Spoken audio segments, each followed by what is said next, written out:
Ladies and gentlemen, welcome to the Co-Optional Podcast on the 18th of August, 2015. What up? Hello, Hey. hi. Hello, what up? Hi, hello. Hello, hi. God, the level of enthusiasm cannot be quantified by a man. I forgot to host you, okay? I was going to my channel so that I could host you really quick. She has So dick butts on her shirt. And I have dick butts on my shirt. It's alright, I Laura. cropped it. I cropped it because it was offensive. What? You cropped the dick butts. Indeed. So Uh, nobody Dodger, can see Dodger, them. Stand up. Stand up. God so the dick damn butts it, are Dodger. visible. God Dick damn it. butts. Well, that's It my worked for plan Laura, foiled. Now no one knows. I could never have seen that one coming. Absolutely not. Gracious. Welcome to the Co-Optional Podcast. We do occasionally talk about video games every now and again. When there are video games to talk about, it's been a dry few weeks, you've got to admit. Yeah, Well- nothing's fucking happening at the moment. No. It's just... Yeah. That end of There's been summer, some weird back to stuff on school Steam. football. Pretty much every time I open up Steam, I'm like, the shit is that game? Oh, Dodger and I found a game we're gonna play together. Well, actually, there's 2 games we're gonna play together. But we're not gonna say. You have to watch it on the channel, assholes. Yeah, so get fricked. Yeah. Apparently, this is the family-friendly version of this show, so... What? I was didn't not like informed that of this. when I agreed to come on. You I did not cropped agree to out come dick on knowing butts this because would it was be a offensive. family I friendly mostly episode. did it because you would be upset by it. I've got an ASCII dick on the back, too. I'll show that to you guys. Of course you Oh, do. Of course you do. That'll be Absolutely. great, too. Of course you do. That's a shirt I know you will never wear out of the house. Here's the thing. I will dare you to wear that out of the house to lunch with me at... Hold on. Okay. Hold on. At... Literally wore it out this morning. Yes, Never where are we mind, going? then. No, where are we going? Gonna Where say, are we I'm going, waiting. Jesse? We're gonna, Punchline I'm gonna find anytime? you. I'm gonna find you. You know what we're gonna go? We're gonna go to that old lady's banh mi place. I'm gonna take you to go meet her, that old lady, and I'm gonna be like, she's a huge fan of your banh mi, and she's gonna be like, oh, thank you. And then I want you to turn around and show your dick on the back of your shirt, and she'll be like, oh, and she'll run in the back. If I've learned anything, it's that the majority of old ladies are in that mode where they're so down with whatever. They're like, I've lived long enough, I don't give a shit. I love It's dicks on amazing. shirts. Yeah, old ladies are great. She's gonna be like, have 2 banh mi, and I'll be like, suck it, Jesse. It's gonna be great. Then fine. I'll just whip mine out and be like, can I have 3? she'll be like, Mine's real. yeah, mine's not even on a shirt, and I'll. I'm like, mine, yeah, sure. That's what I'll do.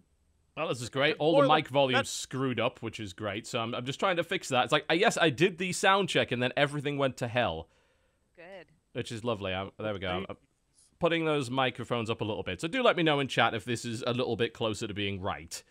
That's fine. Yeah. Vamping for time until we sound right. Yeah. Woo. Boop-a-doop-boop. We're a lot louder now, so I think we're all okay. I did the sound check, and then as soon as I went live, Skype is like, you know that level that you set? We think we've got a better one for you. Like, Don't worry. it's like, no, Got no, and it does it anyway. Like, oh, for God's sake. Skype is just not worth it. It's just It's not great. Thanks So, for letting us talk on you, Skype. yeah. Thank you, Skype. And then every Sorry week- that and we then- badmouth you. And then every Absolutely. week being like, Skype fucking sucks. It But does. thanks for letting us come back again. Yeah. So I have something that you guys need to hear. Oh no. Now you've got some cool tokens and experience as well.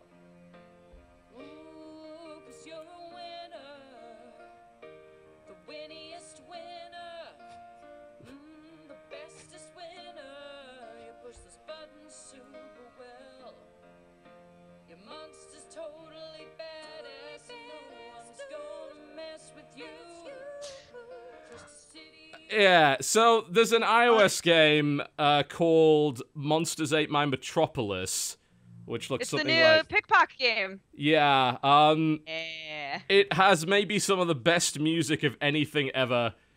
That goes on for like 2 solid minutes of this sort of ballad-style anthem whenever you win a game. It's kind of That glorious. has just completely sold me on getting that game. Thank you. Okay, now let me ruin it for you. So, as it's an iOS game and it's free to play, It is the pay-to-winniest thing that I have seen in a long But time. you're a winner. The pay-to-winner. The pay to Their win. first version of this game, I'm trying to remember what it was called. Monsters Ate My... It's like Monsters Ate in My Tokyo? Apartment or Monsters something Ate like, Tokyo? something like that. Monsters ate my apartment, Tokyo, whatever. Yeah, Monsters Ate My Tokyo Apartment. I is think my that's apartment, man. There's Monsters I Ate My played- Birthday Cake. I'm not sure if that was the same No, one. No, that's That's not, not the one. the same thing at all. Okay.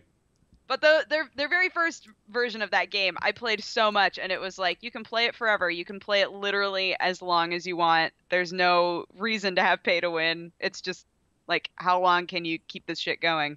So how have they turned this format into pay to win? Tell me. All right. People asking why I am mirrored. It's like, are you new to this show? That's how webcams work. Anyway, besides that, to the point. So. I don't know what it is. It's like it's under the weirdest all complaints. the complaints someone can have. It's like, welcome to 2011. Who cares? You're flipped. I'm not getting an accurate I don't portrayal care. of I'm not going to the Skype reality. options menu because it'll probably crash. Then you complain about that. Anyway, yeah. So Pickpock made Super Monsters Ate My Condo, if I recall correctly, and Monsters Ate My Condo. Now they've made Monsters Ate My Metropolis, which is kind of a card game, and it is based around the idea that you have a monster deck and a city deck, and people can attack your city, and your city deck will play automatically versus their monster deck, and you try and beat their monster. Obviously, you don't have any control over this other than your deck building. And you earn experience for that, and if you lose, you end up getting losing population, which is kind of ranking, and they put you in these tournaments for like a week, and the higher tier you get in these tournaments, the better reward you get at the end of the tournament. This all sort of sounds fine so far, except there's a few problems with it. Firstly, there are cards which are literally better in every way than less expensive cards. And there's nothing to actually balance them. So imagine Hearthstone had no mana, and you could play any card you wanted at any time. Well, that's Monsters Ate My Metropolis. You can play any card whenever you like. And that means that then there are silver versions and gold versions and diamond versions of those cards, which, as far as I can tell, are objectively better than the bronze ones. Oh, so it's not just like, oh, it looks cooler. Oh, no. Like, No. worth There's like more. super and uber and mega versions of those cards, which are just better, flat out better. So I was like, okay, that's bad. And of course, the best way to acquire those is to buy a $20, I believe it's $20 or so, for a pack of 5 of these cards. Or it might actually be 10. Maybe 10 of these cards. It's expensive. And it's like, you get a guaranteed diamond card in this if you pay for that. If you use the in-game currency, you get a pack of like 5 cards. And it's like, well, one of them's guaranteed to be a silver and the rest are bronze. So you don't get the same... in Hearthstone, for instance, you get the same chance of pulling like a legendary or whatever as anyone who paid. And besides, most legendaries suck anyway. But in this game, if you have a diamond card, like, it's statistically better than the bronze version of that card. But wait, there's more. It has an energy bar, which is just lovely. I mean, Oh no. Yep. Yeah. Your favorite thing Absolute in mobile favorite. games. Yeah.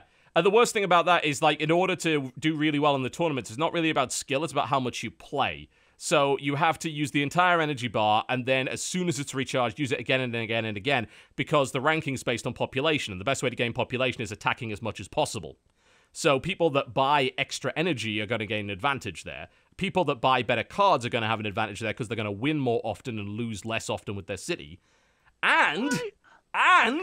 But wait, there's more. It sometimes advertises to you. It brings up a giant full-screen ad for fake casino games every now and again. So my big question: why did you make us think this was cool? Yes. The song's I brilliant. was in with like this really cool sounding thing. I was like, made me I'm wanna go sold. I'm get so it, and now- excited. I want to download this. Fuck you. Yeah, agree. it's I big. agree. I wanted to share my suffering with others because the game's actually kind of fun and the art style is lovely. And I'm playing this crab which has a boat on his head, and he dances around. And he gets really upset when he gets poisoned and things like that. You can't. And he attacks with like cats. There's like cat invaders that you can use as an attack. Somewhere, someone's gonna think that's worth the $20 to get a diamond card. Yeah, you can get like little cats and UFOs that attack with lasers. There's like a rainbow beam, and there's like a suck your soul out with a vacuum cleaner kind of thing. And it's all super cutesy and really well presented. And the business model is terrible, just awful. Fucked up. Yeah. but it sings to you when you that- win, guys. Is it an Adult Swim game too?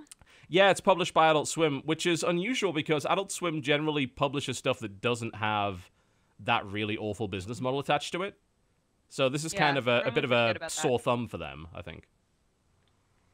Yeah, that is surprisingly disappointing considering how fantastic that presentation seemed from the beginning. Oh, the presentation is lovely. That's Usually those kind of horribly manipulative free-to-play games don't usually put nearly that much effort into their appearance. yeah, that's the really sad thing about it. It's like Yeah. this See, that's is a what they good realize, game though. ruined They're by a like, business model. We want to put this terrible business model in there, but we have to give them something else to offset the terrible business model. Let's give Yeah. them a catchy tune. Yeah, I feel like it's the exact opposite. I feel like they were like, let's make an awesome game. Oh shit, we somehow have to pay for all the awesome stuff we want to put into it. So now we sell Yeah. everything there is to sell. Yeah. Including your soul developers. You sold your soul. It's pretty nasty. Dodger, can That's you up me your eating mic your volume soul. just a little bit? You're quieter than usual. Yes, I can do that. Lovely. Maybe. I think it's because you're using the headset instead of the mic. It's not, Did not- we not do the usual way. introductions yet, Biscuit? No, don't we think just we did, ignored it because no. I was really angry about this one game. So, special guest today, returning guest Laura K. Welcome back to the show. Hello, Hey. I am back. Yay! I'm gonna bring out some great games this week. Oh, You're I'm gonna be sure. so happy, Yeah, TB. I'm it's gonna be make great. you talk about a game you don't want to talk about. Duh. It's gonna be a bloody fun week. And you know, SummerSlam is just a week away, so it's... Do you want to just talk about it now? Should we get this out the way? Get your suffering out the way. SummerSlam? Oh! SummerSlam. Yes. I am partially responsible for TB having to have played a game this week. But, yes. I don't Playing think you John were the biggest fan Cena's of. sexy high school adventure. Wait, did you play the first one or the second one? The first, played the first I've one. now discovered there's a second one, and I'm hoping my wife doesn't realize. She's Oh. aware. God. She saw I'm it on playing Twitter. it. She knows. Very I am a big fan of the sequel. Can we just Yeah, play is the it- John is it Cena better entrance than the music in the first one? background right now? WWE will not let us do that. Trust me. We can. Fine, You know I'll what do they'll it. probably let us do? They'll probably let us play that terrible clarinet version of Oh it. God. Yes, please. Oh my That's god. the worst thing. So, for anyone who doesn't know what this is, it's a game called John Cena's Sexy High School Adventure. You play John Cena at John Cena High School dating John Cena's. Yeah, various They different are kinds all of John just- Cena's. Yeah, all just badly photoshopped other forms of John Cena. It's quite a wonderful adventure you go on. You get beaten up and pinned. You have sort of sexy And wrestling. then you sex die. with a Like nerd. if you get pinned, you classroom. die. It's like what is Yeah, pinning happening? is death. There is wonderful clarinet music. But successful wrestles are like you banged somebody. Pretty much. Yeah, Banging is they are- wrestling they in are this game, hot. and it's They A+. are hot. Yep, I think Um, on the screen right now is maybe the most disturbing thing you've seen ever. So enjoy that. There you go. Quite enough of that. Yeah. Oh god, yeah, you got it on the screen. Yeah, it's awful. But that clarinet, it never ends. It's just a That's the spiral of best thing about despair. it, though. So this game is actually kind of weirdly like there's more depth to it than I initially realized. I didn't know there was a new game plus mode.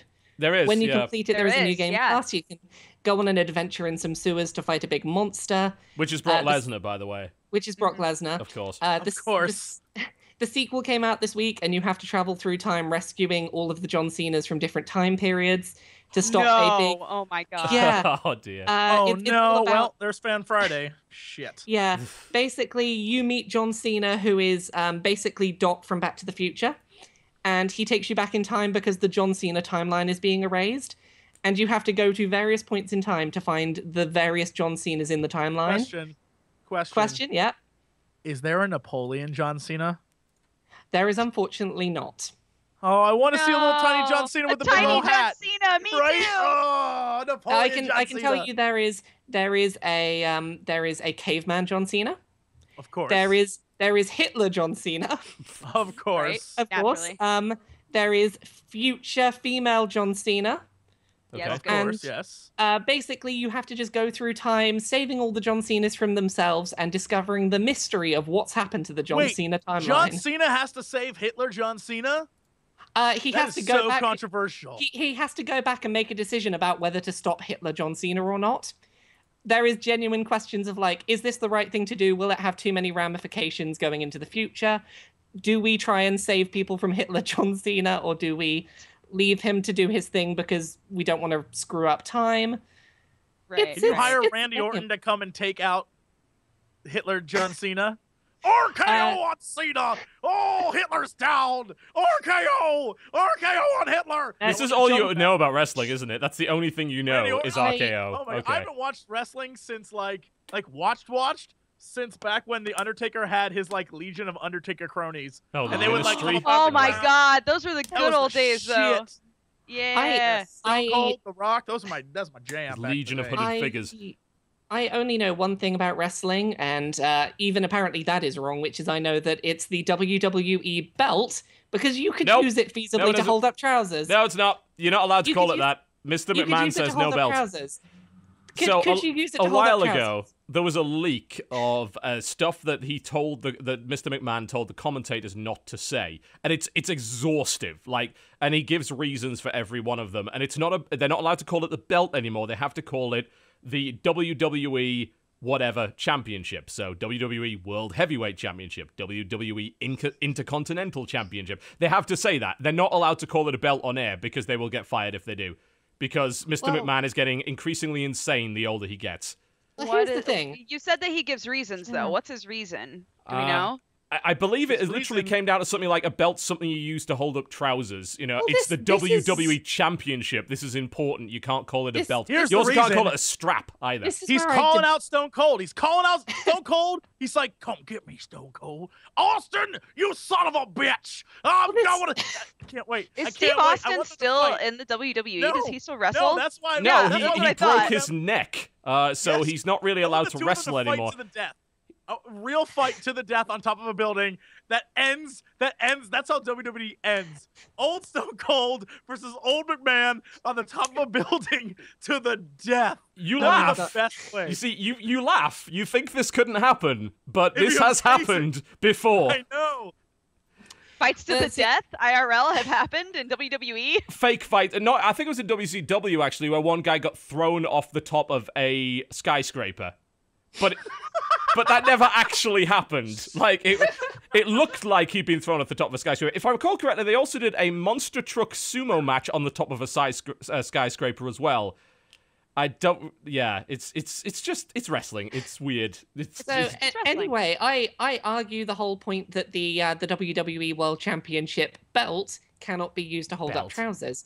If It's too loose. Couldn't do it. If your trousers aren't too loose and you're a fairly large person, I think you could use that championship to hold up your trousers. I think Possibly. it could be a belt. The only thing that it would work with, you would have to have giant loops because the sides of that belt are huge. So the loops on Yeah. your pants would have Well, to be massive. Yeah, then I guess anyone that's can wear true. them. Because otherwise, it's just like decoration, like when girls wear dresses and then They have put a like belt on. a Or- belt. or you Yeah, could- but it doesn't hold anything up. It's there to like delineate the bod and be Yeah. cool looking. Well, you could pull your trousers unfeasibly high up so that you can still use it as a belt without using the loops, and then it'll still hold it up. Just Like, what strap do you it on think? real tight. Just Yeah, just have your trousers up to your nipples and wear your belt really tight. somewhere there's an old man who's like, well, that seems pretty great actually. I found the doing that quote. for I 20 found the years. quote to justify this. This is from Matt Stryker in 2013, who used to be, if I recall, he used to be part of the WWE at some point. He was a former company wrestler and announcer. No words are banned. There are some phrases that are not part of the dialogue, but there are good reasons why, apparently. For example, a championship is not a belt. A belt holds up your pants. Someone that doesn't watch wrestling might ask why are they fighting over wardrobe accessories. When you say how you're coming after me for the championship, then it adds importance.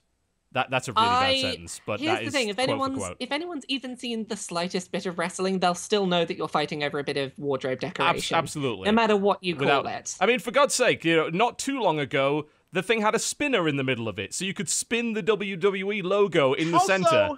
Also, It's no one ever ridiculous. wears it. No one ever wears it as a belt. They wear it as a shoulder. They put it over their accessory. shoulder. Yeah, It's true. it's really It not a depends belt. on the person and depends on the belt. Some of them do wear it on the way to the ring, but obviously they'll always take it off before they fight. But yeah. Shit. Your shoulder pad accessories is what it should be. Indeed. Your championship shoulder pad accessory, brother. Okay, video So games. anyway, yeah, video games. Woo, hello, yay. We do that sometimes, from time to time. Anyone want to kick us off? You gotta be playing something interesting this week, or otherwise we're gonna have a very short show. Somebody, anybody. I played Ark for the first time. Ooh. Oh. I hadn't played Ark. I had basically, well, I had decided I was never going to play it because it ruined Sam's life. And he got too in love with dinos, and I was like, fuck Ark. Fuck that game. And then Yes. he and a few other people set up a RP server, and they were like, oh, it's going to be like just starting off. Like, if you wanted to play, you should come in and play, you know, now with everybody, with like Shannon and them. And learn how to play and see if you like it. And, you know, it'll be like a pretty low population server at the beginning. And I was like, all right, cool. So, game is actually super, super fun. I've decided that I'm going to be a crazy dodo lady because I can't be a crazy cat lady until I'm strong enough to take down saber-toothed tigers. So, until I can have a legion of saber-toothed tigers, I'm just going to keep flying to areas that have dodos, which are like these really tiny little prehistoric dodo birds. So like I get on my pteranodon and I fly over and I pick up dodos and then I take them back to my little farm and I add them in. I've named them all after One Piece characters and it's been fantastic. And that is the we worst found thing out- I've ever heard anybody say. I'm sorry. found I've got to out call that out. there's another use for them. We can hide bodies under them. What? Like, because when you log out, your body just drops and goes limp. And so we started hiding bodies amongst the dodos, and you can't see the body there because there's so many dodos standing on it. It's amazing! So many dodos! Ha. So Ark is pretty fun. Is it going to destroy your life anytime soon? I don't think so. I've never been the sort of person who gets super, super addicted to stuff. But right now I'm having a lot of fun with it. I played it a little bit yesterday. Probably play it a little bit today. Make sure my dodos aren't dead. But Sam and them keep taming dolphins and then being like, hey, we have an extra dolphin. You should take it. And I'm like, cool. And every time I log back in, Gmart's like, so your dolphin died. Like, isn't even worth it anymore. I don't want any more dolphins. I can't learn to love anymore. How are they? I mean, dolphins don't generally just keel over and die for no reason. What exactly is happening there? Oh, mastodon, sharks keep showing up and eating them. Megalodons? Oh. Megalodons. Oh. Megalodons. You pleb. Mastodons. It's just because you're terrified of them, so you know every name for sharks. I know every name for every shark, yes. All sharks, I'm aware of where they exist in the world or existed. Thank you very much. But yeah, so if you don't set them to just like be passive and not care, then the second a shark shows up, the dolphins are like, fuck this, and they just peace out and leave, or they get killed. But if you were to set them to passive, they would just sit there and let the shark eat them anyway. So either way, you're screwed. I don't think dolphins are a good idea. I think So it's I've sweet. got my pteranodon instead. I think you playing that game is sweet. It's like your way of saying, look, honey, if you won't come to me, I'll come to you.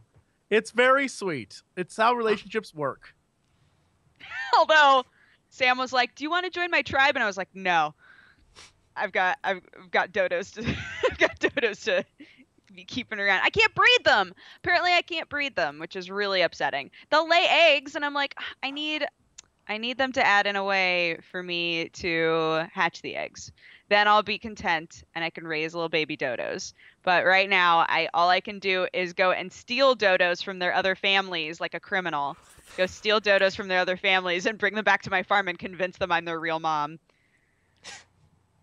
I don't. And I don't even have creepiest words. shit. Yeah, I that know. was super creepy. I Super know. creepy, dick butts. You- For a girl you- in a dick butt I shirt, know. that was creepy. That was creepy. You are the creepiest bird mother. I would not trust you with my birds. I take good care of them. You well, are the reason no. dodos went No, extinct. Also untrue, because when you need to tame something in Ark, I'm sure we've talked about this before, but when you need to tame something in you Ark, punch it you in the have face, to right? you have to knock it unconscious. So it's literally like I rip these dodos from their families, I take them to my little farm, I drop them amongst all of my like Stockholm syndrome dodos who are like, Stockholm join syndrome. us. Okay. And then I chase the dodo around punching it until it goes unconscious and then feed it berries. And it wakes up and is like, I guess you're my mom now. I'm That's positive. awful. That's awful. I know. I'm positive at some point they're all going to turn against me. One of them is going to get wise. You're going to get One of like them's gonna be virtual, no, virtual there's Peter's so many of gonna us, we can turn up destroy it. and you're just going to have virtual Peter turn up and take away all your birds. It's like, no, you have been horrible to these birds. You do not deserve them. Well, apparently there's another group on the server who is the Dino Police, and they were I they were appreciate putting- this already. Okay. yeah, Continue. they were putting out a notice that apparently keeping dodos is illegal. So they're gonna find me eventually, and then I'm gonna have to fight Right, them off. I'm joining these Why- guys. I'm going to join the why do- Dino Police. This is going to be great. What's the justification for keeping dodos being illegal? Why is that illegal? I mean, I don't know. They're Well, probably from to be Britain. fair- We don't need to a be reason fair, for Laura, things to I be think illegal. most of the time illegal pets. Well, sometimes illegal pets are because it's not an animal that should be in that area, right? They're just like maybe don't bring that animal over here. And the area I'm in does not have dodos, so I've just been bringing dodos over and being like, no, they belong here with me. Here's the thing. I think that dodo breeding and capturing should be fine. I don't think you should be allowed to do it. No, you can't be trusted. Why? What are you Because saying? you punch them in the face and steal them from their families. You're horrible. That's what I mean. To be You're fair, a big ol' meanie. that's what anybody would have to do.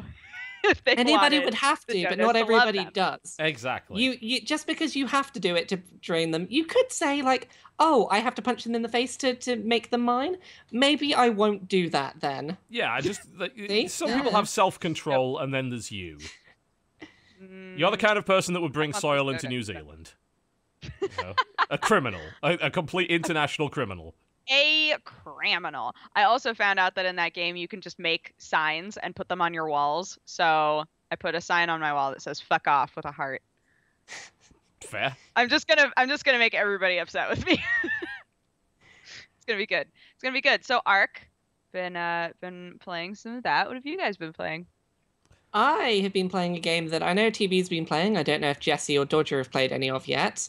Have any of you been playing Volume? Volume, yes. Oh, Yeah, so Volume is the new game from Mike Bithell, who did Thomas Was Alone a few years back. I Oh. played that at E3, I did.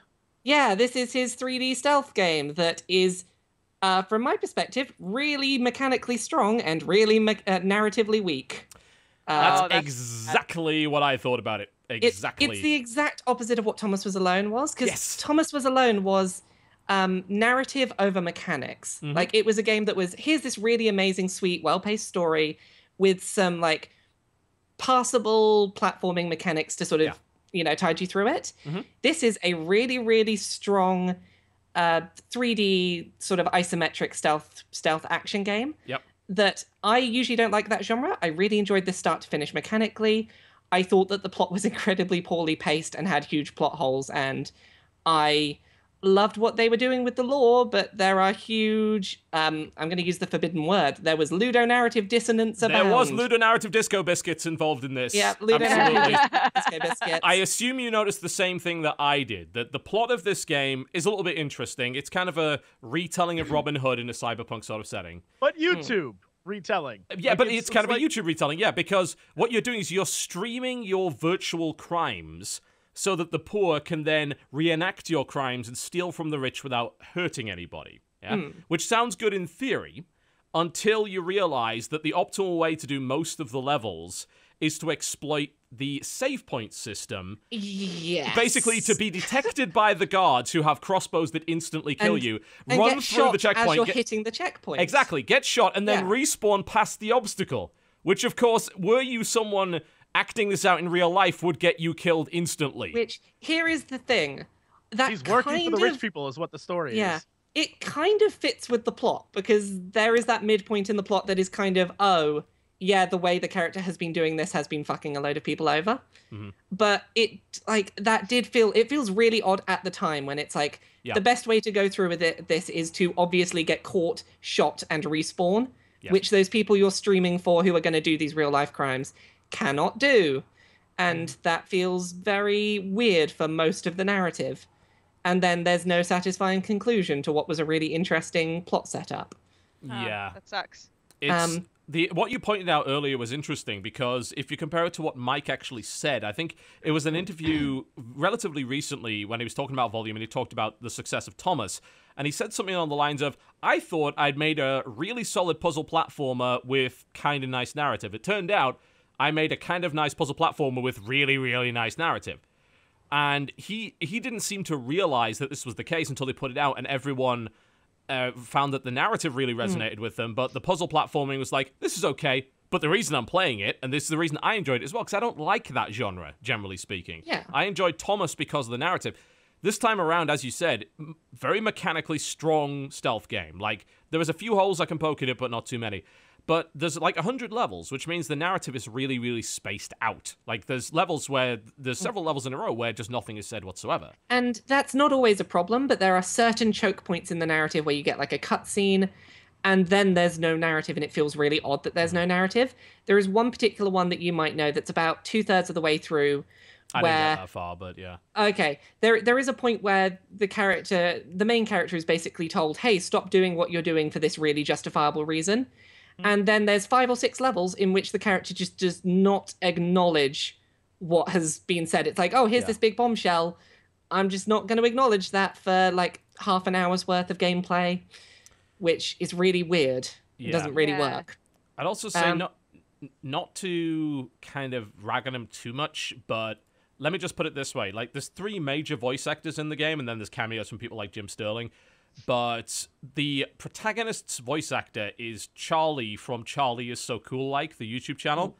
Oh. His voice acting doesn't really stand up to the other two, because the other two are kind of heavyweights. Like, particularly the antagonist is a huge super heavyweight. I've heard a few people say that. I personally disagreed. I really like Charlie's voice acting.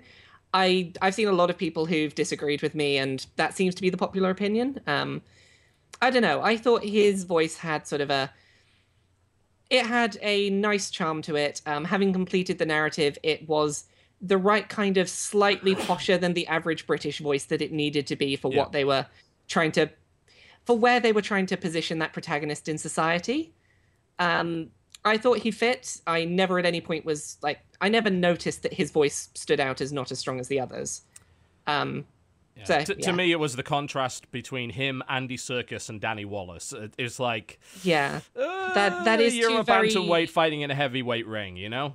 Yeah. I can appreciate that, but it's a real shame. You could argue that getting to act or voice act with people who are much better than you is gonna help him get a lot better quicker. So maybe the next time we see him in a game, sure. But I think you could also argue that people shouldn't be kind of required to fund his tutorial, you know? Yeah. Like this all being said, I'm sort of being a bit negative on the plot. It's a very ambitious plot, and I really liked a lot of what it was trying to do. Without spoiling too much, there is some interesting stuff that basically suggests that this is a Thomas Was Alone sequel.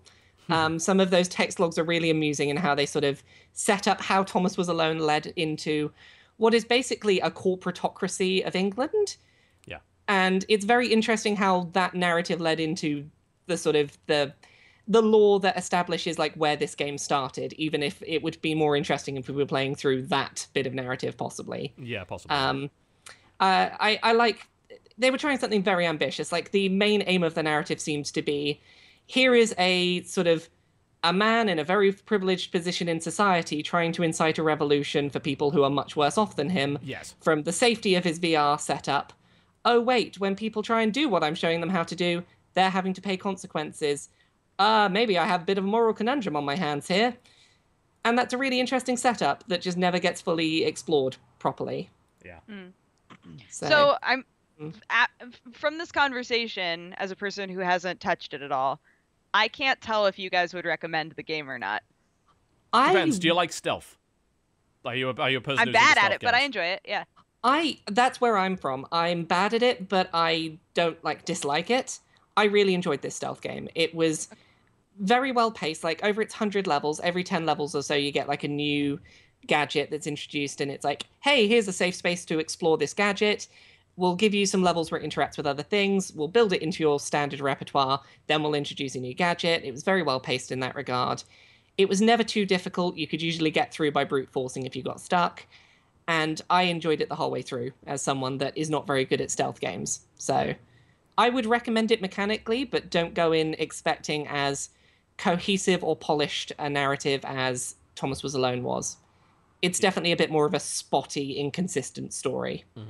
For me, it's a bit different because I don't enjoy stealth, and I'm not very good at it anyway, so it doesn't really matter one way or the other, but because the narrative wasn't as strong as Thomas, I don't like puzzle platformers either, but I enjoyed Thomas because the narrative is what drug me through it. It's kind of the same sort of idea of like Stanley Parable, and you know, you can use the term walking simulator or whatever you like, virtual installation, whichever you prefer, whatever genre you like.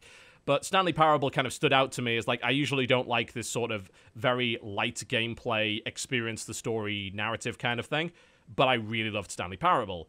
And with Thomas, it was the same. I'm not a big fan of puzzle platformer. I really like Thomas because the narrative is what got me through.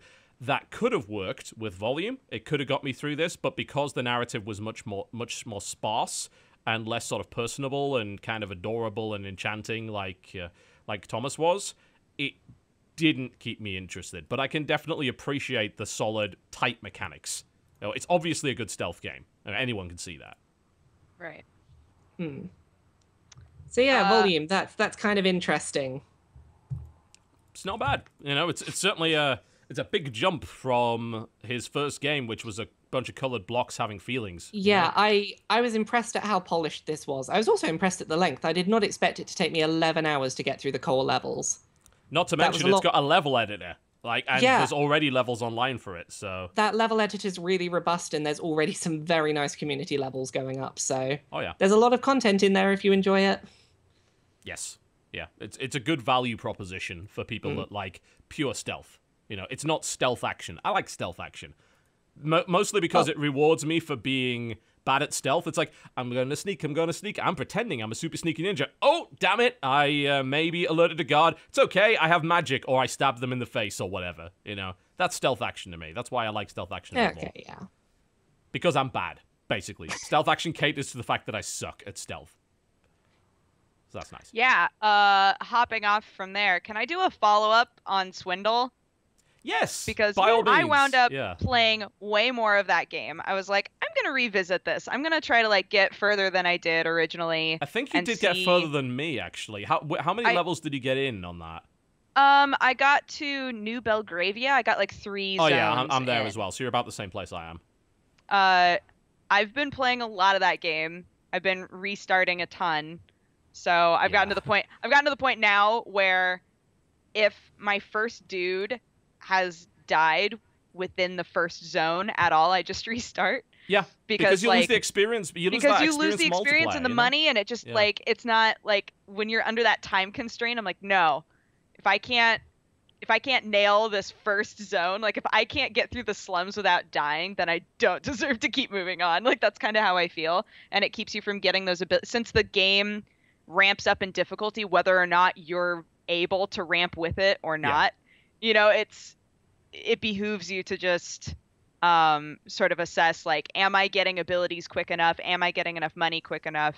But just like we said last week, the first level can totally bone you. Oh, absolutely. Like you have to get at least 100 pounds within that first level, and if you don't, you can't get that first ability, and then you're fucked. Like you're not getting enough money fast enough. It slows you down way more than you think. You know. Yeah. So I if you play this game, if you don't get $100 in that first level, just restart. Restart it. Seriously, it's not worth it. But I don't know why they just don't give you hack by default. Like they'd solve that problem very easy. But it's only a £100 ability. Just give you hack at the start. Like, I don't know why they don't do that. It's strange. It'd be really nice. But one thing that I thought was interesting after playing it more was I realized a lot of since we were talking about control issues, like mechanic issues. Yeah. I realized a lot of the things that I wanted were things that you would unlock later. Like things where I was like, why on earth wouldn't they let me like wall grab, or why wouldn't they let me what was the big one? Oh, why wouldn't they let me jump off of windows? stuff like that. And those are like abilities that you can buy Yeah. later. There's definitely Which an wound element up of being that. Yeah, which wound up being kind of interesting to me because I was like, I feel like a lot of the complaints that I'm having are being addressed as long as I make the money to address them. You know, which is kind of an interesting way to do it. But I do think that it's a little bit unforgiving at the very beginning. And each zone you definitely it has that same sort of a feel like Darkest Dungeon and things like that, where you have to be prepared to throw a lot of characters to fodder in order to learn how all of the new machines work, in order to figure out the best way to deal with certain situations. Like I've realized mines, it's so much easier to just like go to a mine, click it, and then run away and let it explode. And like Right. maybe take some other machines with it rather than trying to get through it unless that's the only way I can get to a computer or something important, right? Stuff like that you don't learn unless you've accidentally died to a mine a couple times and you're like, there's a better way to do this, you know? So it winds up being very frustrating, but I really, really like that game. I've probably played a few hours of that game like every day in this last week. Like it's really fun, and you don't have to be listening, and it's also the sort of game that it rewards you taking your time. So it's a really good game if you're looking for games that you can watch TV and play at the same time. It's a really good game for that because you can be like, I'm safe here. What's going on? All right, cool. Sick. That machine's in the right place now. Kill it. And, you know, you can play the game slowly if you want to, as long as you're not have caught. to. You know, rushing through is there's no benefit to rushing a level because as long as you haven't been detected, you can be in that level as long as you like. It does not matter. I'm wondering, I still haven't entirely figured out how you get those bonuses. Like the ghost bonus, I thought was entirely hingent on whether or not you were caught, but sometimes I don't get the ghost bonus, even if I wasn't caught. I think to get ghost, don't you have to also collect all the cash in a level and then get out without tripping the alarm? Oh, I thought maybe. that was it. Maybe that's what it is. Maybe it's those two things. Yeah. And then the other one is like, I don't remember what it's called. There's an aptitude. Yeah, that's purely from abilities. Like if you have like hack aptitude level 2, you get a multiplier automatically, which gives you extra. Right. It's extra money based on how much money you hacked in the level. And then there's the experience modifier, which is like my character's been alive for 5 heists, so I get an experience modifier, which multiplies the amount of money I get. Right. Which is why keeping your characters alive is so goddamn important, because that multiplier can really build up in a major way. Yeah, don't do what I did on stream, which is get so frustrated that you just start like walking in with your new character and getting caught immediately and being like, fuck it, I don't even care. Just like killing everybody, just like I don't like so salty. You're gonna get very salty playing this game. But I think it's really fun. It's hugely frustrating. It's still down to the fact that I just don't think the controls are anywhere near as tight as they need to be for a game like that. I really think that you need a lot of precision in that game and you just don't have it. But if you can get over that, it is a really fun game. It's got some really nice ideas behind it, and I can't imagine how more difficult this game is going to get, because I moved on to New Belgravia as well, and was like, right, well, most of the robots now have firearms that instantly kill you from half a room away. Oh, and if you get detected, like blast doors come down and electrical traps activate.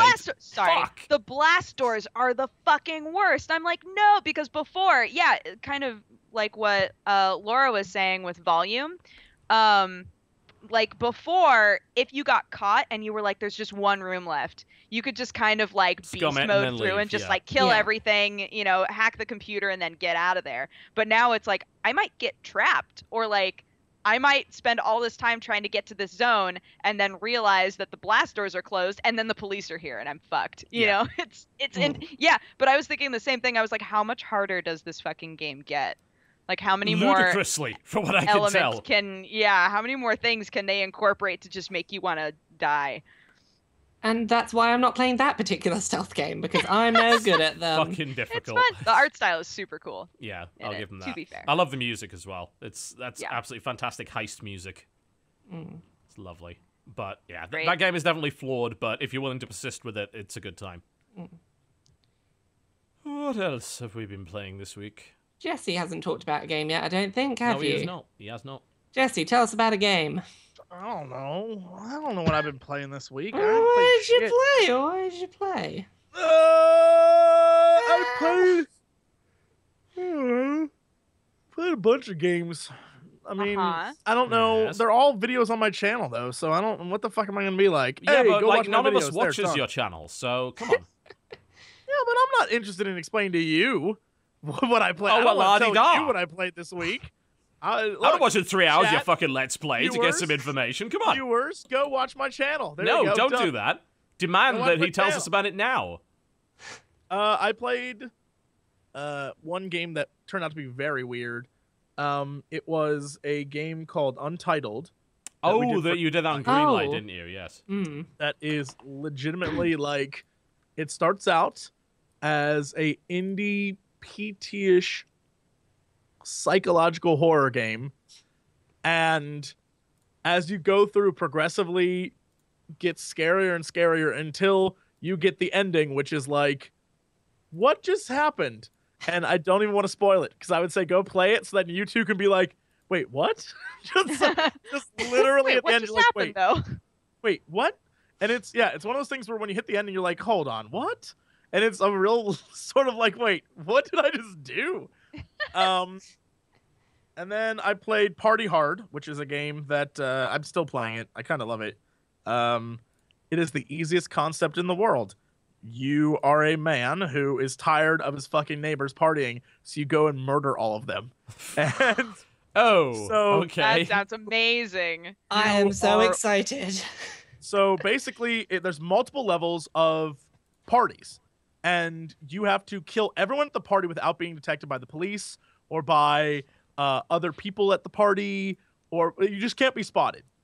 And there are multiple ways to kill people with traps and with like setting this, the gas in the stove, or having lawnmowers run over, like crazy shit.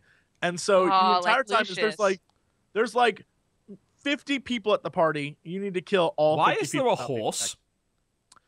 Sometimes every party is randomized, except like the zone isn't. So the party you're seeing probably is the barbecue. So every time you go in there, there's different things happening. So one time there was a horse.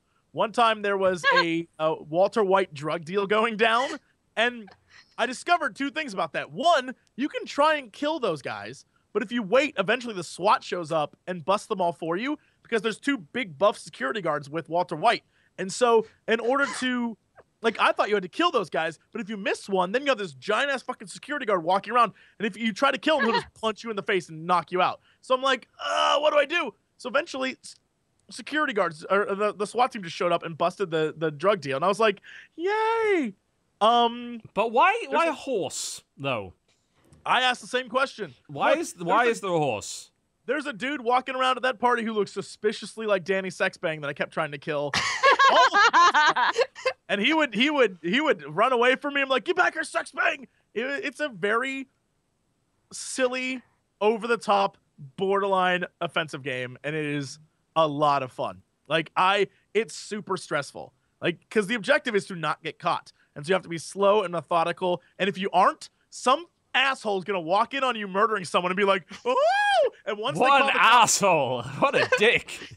you can't do anything. There's a few ways to get out. You can jump through a window and play cat and mouse and hide from them. And then eventually they'll give up because whatever.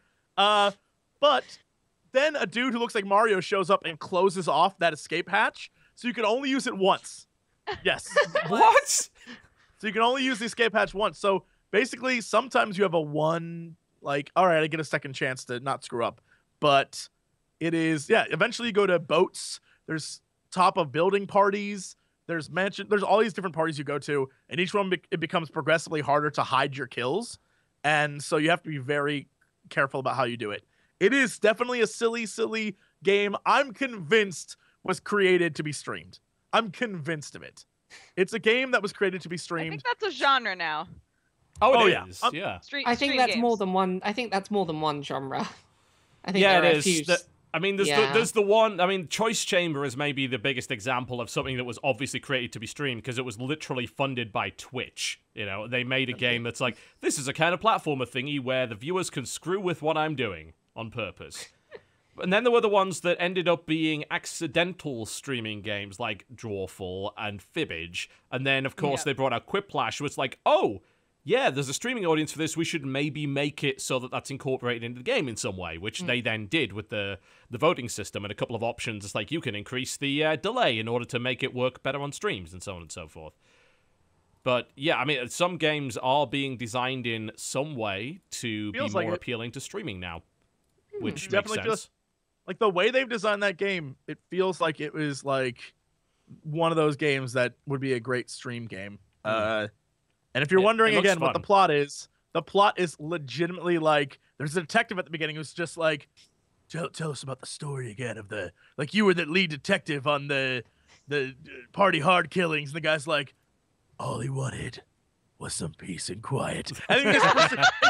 And then it just cuts to the alarm going off at 3 a.m. or like the clock hitting 3 a.m. and your guy just wakes up and there's like whoa whoa whoa outside. And he just goes to a drawer, pulls out a knife, and he's like, I'm gonna fucking kill everyone. I'm like, I get this killer. I understand this guy. My He's Jesse, God. I need you to explain something to me, Jesse. So I get the first like murder. I get it's 3 a.m. I want to sleep. The party's happening.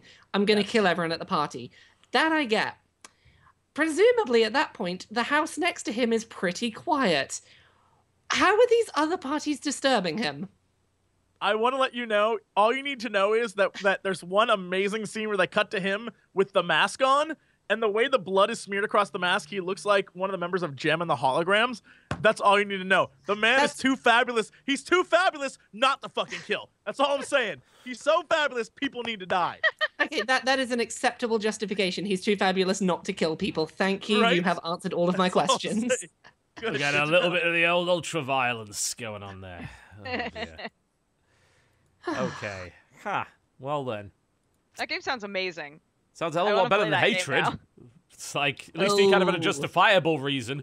Hatred was bollocks. But Party It's Hard better than- Was hilarious. bollocks. It's better than some Party- games I played this week. I played some weird things this week, as I Oh, really? That seems as so out I of tend to character for do. you. Don't, you don't say. I don't Wow. say. So after, John Cena's Sexy High School Adventure 2, I discovered a kind of really well made visually and really solid, really tightly made 3D platformer Okay. called Freedom Poopy. Oh, no. Yes, good. Go Oh, on. no. Yeah. I'm looking this up. What? It's on Steam Greenlight. There's a demo you can find. It's an Unreal Engine 4 game where you play a piece of feces with an eyeball bouncing around as in a platforming level trying to find the toilet to maybe find your way out. And it looks really Lovely. good. It is a stupid game and I don't like the idea of it, but it looks How do really you spell bloody poopy? good. How do you spell poopy in this game? Poopie. Oh, it's not Y, it's I-E? No, poop Ugh. IE. But it's a really visually impressive game on the most fucking stupid idea. I mean, it sounds amazing though. I don't quite know what it is. It looks great. For a big piece of poop with an eyeball, it looks great. It's a really high quality piece of poop with an eyeball on it, right? Yeah. This is Oh, very dear. impressive. Oh, it's all puzzle platformer shit. Never mind. I'm out. Yeah, it is. I told I'm you, out. it's Said puzzle plat- that, Jesse. You puzzle only paid platforming. attention once the poop happened. once poop No, was look, involved. I was busy looking up the poop. I want to see what This the poop was. I well, blanked if you- out. If you want to do some puzzle platforming and you also kind of like poop, I guess this is the game for your niche. That's my niche. That's Yeah. my wheelhouse. Wherever Dodger is around here somewhere. I don't know where the windows are. There's like a cross section that is some sort of Venn diagram of Dodger's life. Like shit Cats. and poop, puzzle platform, cats, anime shit. dick butt shirt. Yeah, all that all combined. So there's one little tiny area where it all overlaps, and that Just is says just Dodger. Dodger's. It's just your face. Yeah, so that was a thing I found this week because I have to talk about something weird I found. That's kind of what I do. Did any of you play a game called Beyond Eyes that came out this week? I haven't No, played it yet. Yeah, I grabbed it. I haven't touched it yet though. It's really interesting, but it's far longer than I think it needs to be. Okay. It's a very interesting game. For anyone that doesn't know, you play as a young girl who's wasn't born blind, but she's gone blind during life, and she's sort of befriended this cat that she's friends with now because she's blind, and the cat goes and runs off. And she decides she's maybe like 8 years old or so. I'm just going to wander out of my house and go and try and find where my cat went. And the entire idea is it's very sort of like the Unfinished Swan, where you've got a completely empty white world at first, and depending on sort of like smells or things that you bump into or touch or sounds you hear will influence how the world appears. I think the game's at its most interesting when it's not relying on some of the more primary senses like touch to paint the world. A good example might be, initially you might hear something that sounds sort of very loud and very scary, and it's like a dog, but it might appear much larger and more menacing in the world than it actually is, based on sort of how she's heard it and how she's interpreting based off that sound. Yeah. And as you get Right. closer, you might sort of interact with it using a second sense, and it's like, oh, it's not as big and scary as it seemed.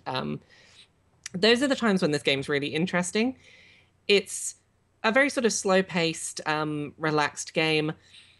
I was very much enjoying it for about 3 or 4 environments, and then I started to realize, oh, mechanically this is going to be the same for the entire game. Yeah, that's Right. that's kind of what I watched Jim's video on it, and it was the fear that I had when I first saw it at E3, I think, was like, oh, this looks absolutely adorable and beautiful in every way, and it's not going to have any gameplay, is it? This is a game that needs to be maybe 20 minutes long. Yeah. I think, Right. and that's a real shame, because like each of the environments has their own like sort of beautiful little charm. Like there's one level where it's raining, and because of that, sort of your vision of the world around you is getting sort of washed away behind you. Yeah. Like there are various interesting little ideas it does, but they're too padded out with just you're in a different place, continue to walk around, Walking very slowly. exploring the world very slowly. And if you're in the mood for that kind of game, it is a beautiful game in that regard. Yeah, It it looks looks beautiful. amazing. Yeah, it is well worth a look. If you've got it, give it a look. It is worth, you might just have a bad day and want to just do something a bit somber and relaxed, and this is a really beautiful game. But you will get maybe 40 minutes into it and be like, yeah, this gameplay mechanic loop isn't going to give me anything new. And it's like I then- have seen what there is to see. yes, Did also you finish it? I did. How long It's was a it? game. It's a game about a missing cat, and the ending is exactly what you expect. I spent a couple of hours with it, but like the ending is like, well, I'll give you 2 guesses how a game about someone who's gone looking for their cat. They either find the cat or they don't. The ending's not hugely surprising. Yeah, it's a bit disappointing because I love the game. I love the mechanics. I wish that the entire narrative had been wrapped up in a much more condensed time frame, Right. which is a shame. Yeah. I did wonder kind of what else- expect that might happen. Mm. I wonder what else they could have done with it though. Like how could they have expanded on those mechanics or made it more interesting as you continued to play? That's don't a know that difficult they thing could to have. do. I mean, it's hamstrung by its own kind of premise, isn't it? It's you are Yeah. blind, ergo it's not logical that you were like. I mean, even people are like, well, what if there was a run button? It's like you're blind. That you're not going to be running around the yeah. place. It's Yeah. it's very very held back by what it's designed to be. It is definitely designed to be a gentle, slow exploration of the world, Yes, and it is a beautiful, slow-paced, it's gorgeous. like beautiful It's exploration of absolutely the world. gorgeous. But that is like, there isn't anything to really interact with as you go. The main things that change as you go through will be things like, oh, I've never heard the sound of, perhaps this character's never been to the beach before. So it's like, oh, what is this big wall of sound that's causing this weird looking thing to it? And sort of as you get closer to the ocean, it might become more clear, sort of like as you're interacting with it with touch, you might get a better idea of what this big wall of sound is. A lot of the sort of difference to the exploration tends to be, here is a sense that you have not had triggered before. You don't quite know how to expect what it's going to be based on that sense. As you get closer, you get a better picture of what the thing is. And it's beautiful. It's lovely. It's wonderful. I love that the game exists. It, kind of was longer than it needed to be. And that's the only criticism I have of it, that getting to the end, I'm glad I finished it, but I wish that I had finished it sooner than I did. Sure. All right, let's take a break. When we come back, we'll talk a little bit more about the games we've been playing this week and then move on to the news such as it is, which is not a great deal. But it's okay, someone from EA said something silly. That's fodder. We'll deal with that. Yay! You're watching the Co-Optional Podcast. Do not go anywhere. Ladies and gentlemen, welcome back to the Co-Optional Podcast. Hi. Hi. Hello. I was We are concerned Skype might here. be broken for a second, then I realized you were just fucking with me. No. No, we're all just I- tired. We're low energy. Yeah. I'm putting in. Look, every time I've been trying to work, so I was putting in the metadatas. So I'm The sorry. metadatas. I was Very putting in the metadatas. Mm.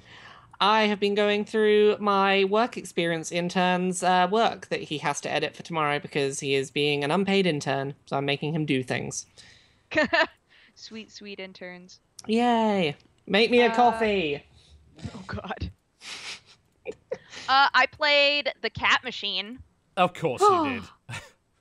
What that is the game. cat machine? The Cat Machine And has literally no premise. So the Cat Machine, the idea is that you show up in this world where multicolored cats are like, we are all the cats that Schrodinger accidentally killed in boxes. And Oh my so we God. exist in like an alternate universe, and you must create the perfect machines that allow us to enter into Earth's orbit and keep the planets aligned. What? Yep. I don't know. Wait. I was like, this doesn't make any sense. I don't need it to, though. It's Why fine. did you not tell me about this? I'm sorry. I'm sorry. I need It's- to know about cat games. I'm sorry. Yes. So the Cat Machine. You should play it. I think like What is this on? Is this PC? it's. Yes. I got it on Steam. Yeah. Okay, yeah. And it's a game where you have cats that are coming out in a sequence of colors. The cats can only go on routes that have the same color as the cat who's in the front. So you're trying to get all of the cats to sort of float off into space one at a time. But that means that you have to plan it out. So like a really simple one is, here's the starting point, here's the ending point. It always ends with a white cat, so the last strip is already there for you. You know where it has to go to, and it'll be like blue cat, red cat, white cat. You can be like, all right, so I need a blue strip here, and then a red strip here, and then it hits the white strip, and then all of the cats float off into space, right? But then eventually it gets into areas where you have like so many cats that you're just doubling back and fucking doing loop-de-loops, and oh my God, it gets Jesse really, looks like he's suffering right now. What's wrong, Jesse? nothing. I'm sure some children out there might think this game is wonderful. Some very Children could not do this game. This is a difficult game, JesseCox. This is a game for really bloody cool adults from the sound of it. Yeah. This is a Strongly difficult brain disagree. game for adult people. strongly Are disagree. you so insecure in your adulthood that you are afraid to play a game about cute cats in space? Yeah. I mean, Yeah. look, the concept is phenomenal. The gameplay looks like it would drive me crazy in 2 seconds. Like I don't. That's what I'm saying. Kids can't do this shit. Yeah, well, no one's supposed to Adult do it. brains. That's why games like this don't exist. Except for like on like Luminosity or whatever that fucking website is, where it's like train your brain. Garbage. Oh my God, remember those commercials? I haven't seen those in a while. I just saw another one that was like, check out our new games, and they actually look like real games. I was like, one On day, Luminosity? yeah, it was like What? fish. You have to have fish in a tank or some shit. I was like, what is this? And Cat Machine doesn't look good to you? Fish in a Tank game sounds awesome, but cats Yeah. floating into space in color coordinated fashion doesn't sound Look, good. I'm just gonna say what I'm thinking. Fuck cats. Cats are stupid. Right? Right? Can we get Look. Jesse off the podcast? I'm making the voting here someone had now. to Can we say get rid of him? Someone had to say it. Fuck cats. You You said heard it me. before. internet. Chat. It chat. no longer breaks my Chat. heart. I need your help, chat. Get Jesse off the podcast right now. Demand that this happen. What is the best thing I can do for a GIF where I just go, fuck cats? What is the best image that I can make for the internet here? Like, Oh, fuck you would cats. you would need to be like wearing a shirt that has cats all over it. Just say Oh. fuck cats. All right, yeah, I'll do that. Next time. I'll get a- Next time. I'm gonna figure out the best GIF so that people can then put fuck cats at the bottom of it and then just send it to me every time I say fuck cats. They're I think hairy that's a as pretty shit. good one. Fuck cats is a pretty good fuck Fuck cats cats. gift. Yeah, stupid cats. Dogs are better. Dogs Cats- are bullshit. Dogs are Dogs bullshit. are amazing. Dogs They are can't- dogs. they're Right, too you're both different. getting kicked off They're- the show at this point. they're You're too both different wrong. Both horribly wrong. Paired. Dogs Whoa, are are lovely, you one of those cats like are I like lovely. both animals? Pick a side, TV. We're at war. Get out of here. Yeah, Nope, with you. I'm Sweden on this one. Get out of it. Well, Cats are thankfully, hot. thankfully, the cats over dogs people outnumber you 2-1, Jesse. So On the internet, in the real world, it's all about dogs. On the internet, no one, like, I give a shit about the internet. No yeah, one's if on I- the internet. If you were to take like just my apartment building, it would be like 3-1 dog lovers for sure. In the real world, people love dogs. And on the I internet, don't understand why. Cats in- poop in- all by themselves. yeah, in the real world, people are idiots. in yeah, your house, who would? on your who would floor, want- in who a would want to- box. Who who wants would to own want something to- that shits in a box? Who wants a Who wants pet to where own you the have to shit? physically pick up its I shit? don't have. Why yeah, would I you don't want have that to get pet? up. They We can hire poop someone without to me do having that. to get up. It's pretty great. Yeah, I let my cats outside. They go poop in a bush. Excuse me, that Everything's you fine. literally just hire one person who comes every day and scoops your litter box, and that's all they do. No, that's what we have Orion do. That's his job. That's fine. We do have someone that comes to the garden and picks up all of the dog crap and gets rid of it, though, because otherwise it would burn the lawn, apparently. That is There true. you go. Just saying. Wait, YouTube's Is it pretty good. acid? That's Do why dogs you have use acid poop? manure in soil, yeah, because they've got acidy poops. Yep. Well, Another one more reason reason not to have to not dogs. support dogs. Yeah, Although I do love dogs. I can't even pretend to be on the only cat dogs side. aren't. Dogs Seriously, aren't it's an that entire bad, company that but- does nothing but that. Like, Yeah. apparently they make a good amount of money doing this. They just go around people's houses, go to their back garden, and like get rid of all of the dog poop. That's Yeah. it. That's Dogs that's aren't the job. dogs aren't that bad, but cats are just. You can't pick dogs over cats. Cats are just. Oh. They're all Nope. great. So are Already rats picked- and already picked lizards. dogs over cats. Pets in general are fantastic. Everybody Pets should in have general are fantastic. I Nope. want a duckling. a fish. I want a Oh, duckling. I want a little duckling. duck, little baby duck. Oh, Yeah. see, I think that there's They're a delicious. perfect way. I think there's a perfect way to raise a goose so that they hiss and attack everybody but you. Better than guard I dogs. could go for an What attack are you goose. talking about? I want an attack Geese are goose. terrifying. When geese like run at you hissing and are just like, "Mrrr." It's so scary. You No could one's raise a gonna mess goose with to you be if like, you've got a goose on a leash. You're gonna Sure raise a awesome. goose? everybody else, Yeah. fuck yourselves. They just hiss at you. Back me You up know, on I'll- this. East Coast livers. Back me up on this. Geese are terrifying. Geese are terrifying, and I will back you up that they would make an awesome, like, terrifying No. pet to have to scare No. people away from you. No! Thank you. No! Why not? Because the fucking goose! Just because it honks doesn't mean it's terrifying. You literally don't grab honk, its they neck Have hiss. you ever Now met a Hiss at goose? you. They're fuckers. They're real Yeah. fuckers. They will bite you. They're terrifying. Great, Geese are great. All terrifying. right. I'm just saying, I'd kick that goose in the throat, in its long ass throat, and then I'd come for you with the goose. It I'd would start evade, bashing and you. then you're I'd fucked. bash you with your own goose. You Just get be like, one "What? shot. Who One." raises a goose? Who raises a goose? And I'd hit you with your own dead goose. To And then I'd shame sue you. you. I'd shame you with your own dead goose. That's I'd what sue would you, happen. and then I'd pay all of my neighbors to come to the hearing and be like, that goose was always so lovely to me. I'm sure that man just attacked the goose with no Yeah, reason and then, Also- and then, whatsoever. also, and then why- my attorney would come and be like, would you please lift up your shirt? And he'd lift up his shirt and there'd be all these fucking goose bites because your goose is a fucking menace. It was It's a goose menace. self-defense. It was goose self-defense. Show me Also- on the doll Yeah, where all the your goose neighbors You were touched you. gonna kick it in the Goose throat, and it knew. And what makes you think Premeditated. we're only going to raise one goose? We'll raise an army of geese. Yeah. You can I like maybe this fight off alternate one universe goose. You where can't fight off an army Laura of and I geese. are crazy geese people. Just like raise a million geese and are like, Straight out I of li- goose. I Tank. damn. I will I help like you that set you up a assume that's an goose farm alternate somewhere. universe. I like this alternate universe where we're crazy geese people. Yeah, alternate. You're Wink. trying to lure us into a false sense of security. Yeah, we'd never do that. Ever. No, that's not a thing we would do. Just in the background, there's just geese everywhere. See, Nothing that's but I why geese. am you've been trying to planning- tame all those dodos. It's your practice Yes! for taming the geese. I was literally about to say my plan with the dodos is to give them max health and then give them max melee damage. So that when people come for me, they're just like, "Meh." They'll just attack. If I can keep them alive long enough, which I don't have a whole lot of faith in. So, do we But want to talk about video games? I'm Googling games with geese in them. Goose Game. Witcher 3 has goose, and when you run by them, they go "Rap, rap, rap, rap," and they fly around flapping their wings because it's amazing. They lose their shit, and then they run into bars and drink. Yay. Woo. There we go. That's in a game. That is a game about geese.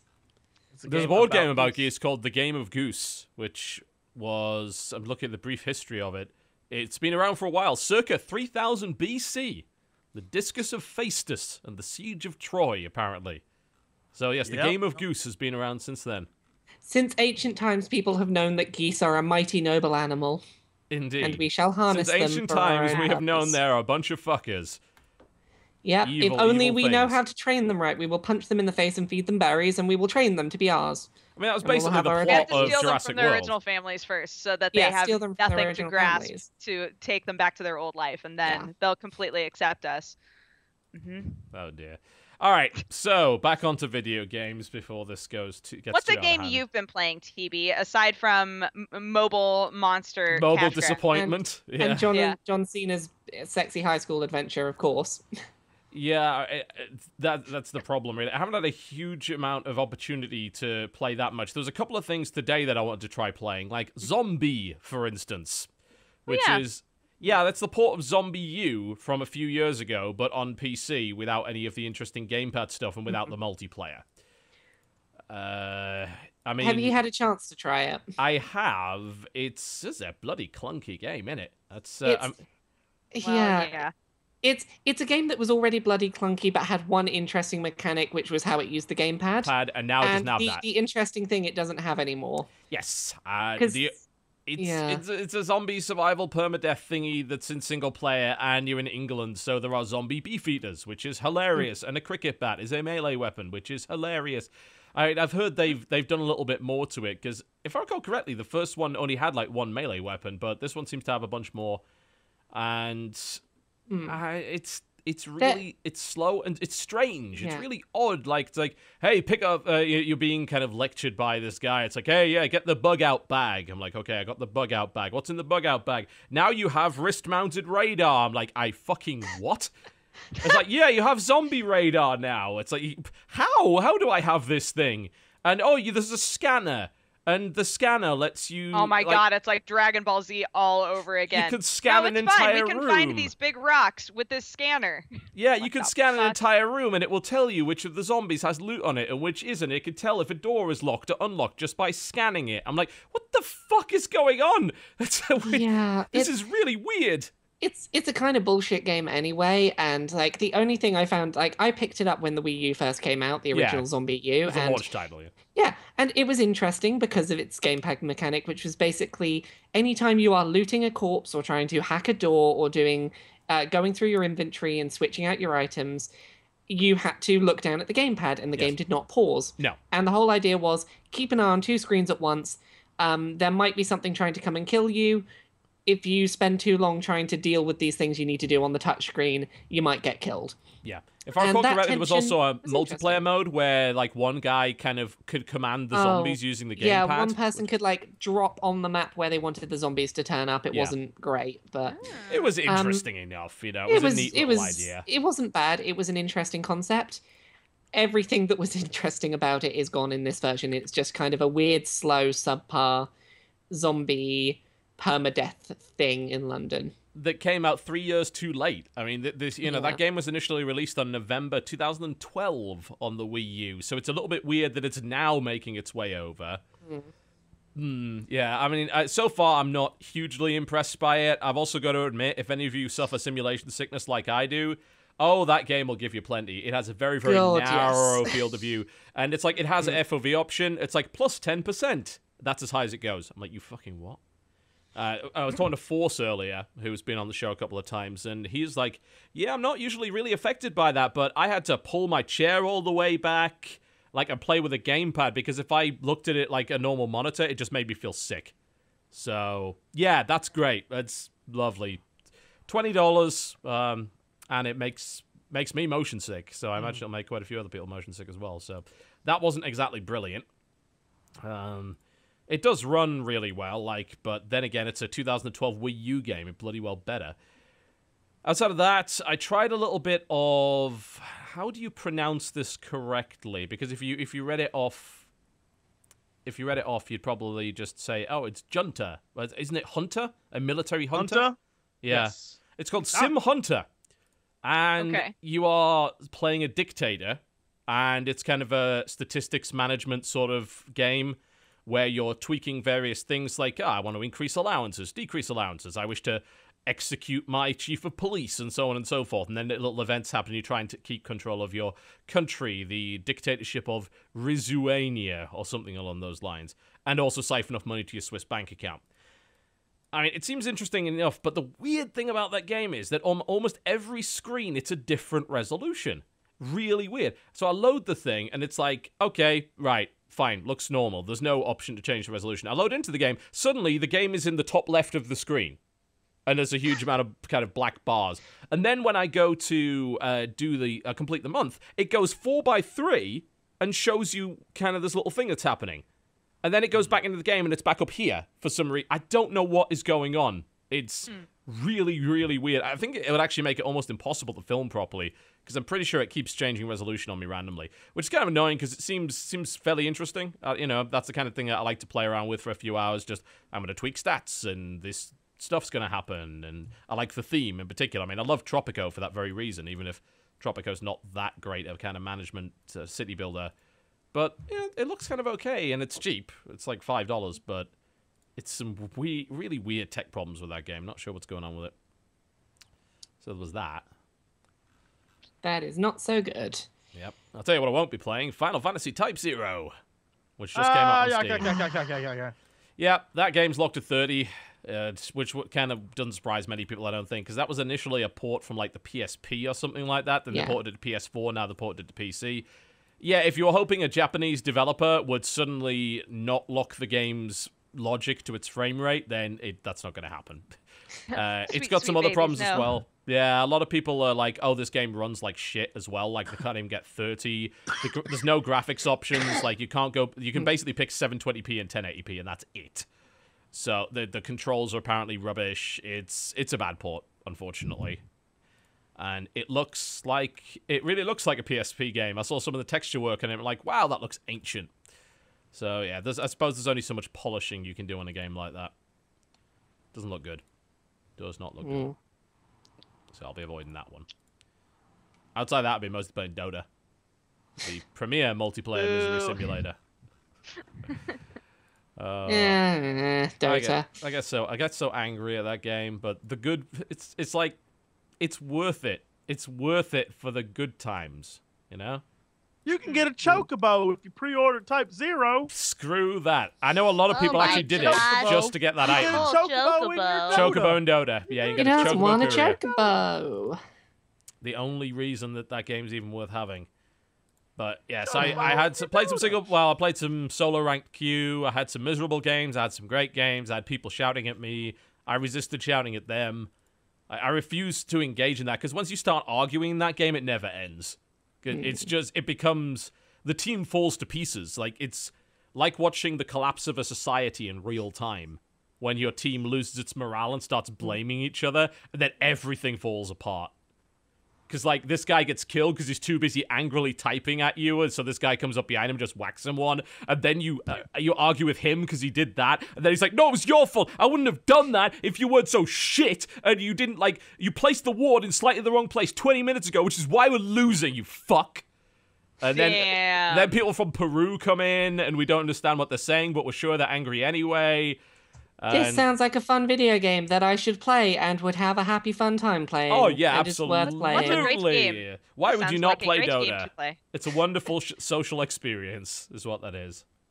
I detect a hint of maybe not sincerity in your voice, and I don't know why. I don't know where you got that impression.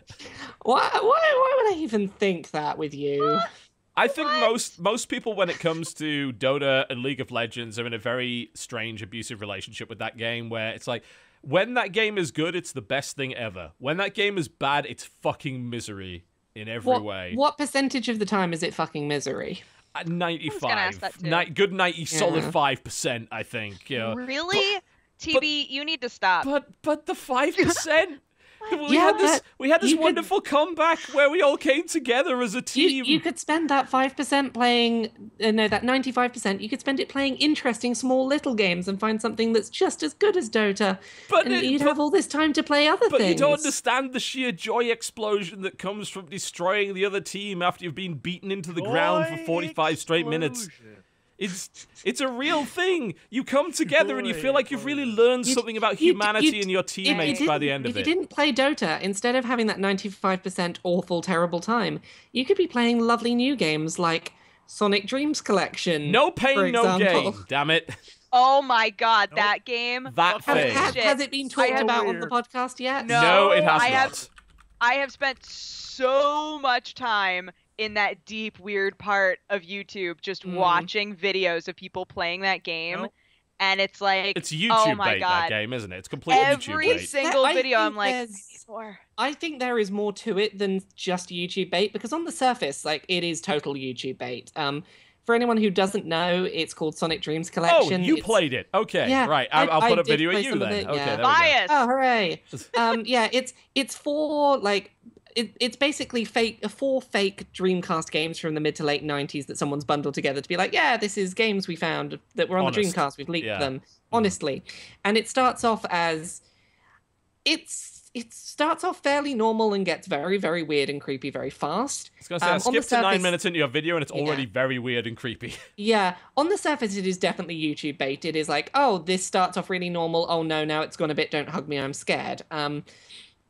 It's really interesting to talk to people about it on an intellectual level because it's this weird creation that's kind of come into existence at the same sort of time as the Sonic the Hedgehog Twitter account has gained Oh, self-awareness. That And- thing, yeah. It seems like we're in this weird state where like the world is just about ready to admit the Sonic games that currently exist are terrible and are Awful. nothing to do with why people enjoyed that mascot. Yeah. And that mascot's entire sort of legacy at this point is the weird esoteric parts of the internet that stayed with it through that entire time. And this feels like kind of a parody / love letter / weird mockery of the lasting legacy that Sonic the Hedgehog has, which is weird fan fiction where like kids make up their DeviantArt original OCs. characters. Yep. Yeah, yep. DeviantArt OCs called like Sonic the metal-armed, dark, hedgy, and Well, not to mention Sanic being a huge Sanic. thing. Yeah. yeah, and weird fetish fan fiction where you're force-feeding Sonic and strapping him to tables and climbing inside a character's orifices. It's kind of like my takeaway feeling from Sonic Dreams Collection is that it is like this is the legacy that Sonic the Hedgehog currently has if Sega don't fix that Yeah. series Right. game entries. It's a good And point. I kind of love it like that. I kind of love it looking at it being like, this is what the universe thinks of Sonic right now. Sort yourself out, Sega, or this will be how you will forever be remembered. Weird fetish porn and original characters. Yeah. That Rule 34 though, that's It's Sonic also is becoming a popular weird amongst sort the of kids. alternate reality situation where people that I know and respect are inexplicably just tweeting GIFs from this with no context. Last week, directly after the show, a Super Bunny Hop, aka George Weedman, decided he was going to allow Sanic to take over his Twitter account for 3 hours and did nothing but tweet weird fucking GIFs from Sonic Dreams Collection to the point where I spoke to him on Skype and I'm like, did your Twitter get hacked? And then he plays along pretending to have no idea what I'm talking about. And I'm like, you are fucking with me, aren't you? You are doing this on purpose. What the hell? Oh god. My only piece of advice if you do choose to play this, look up online how to get the MMO working.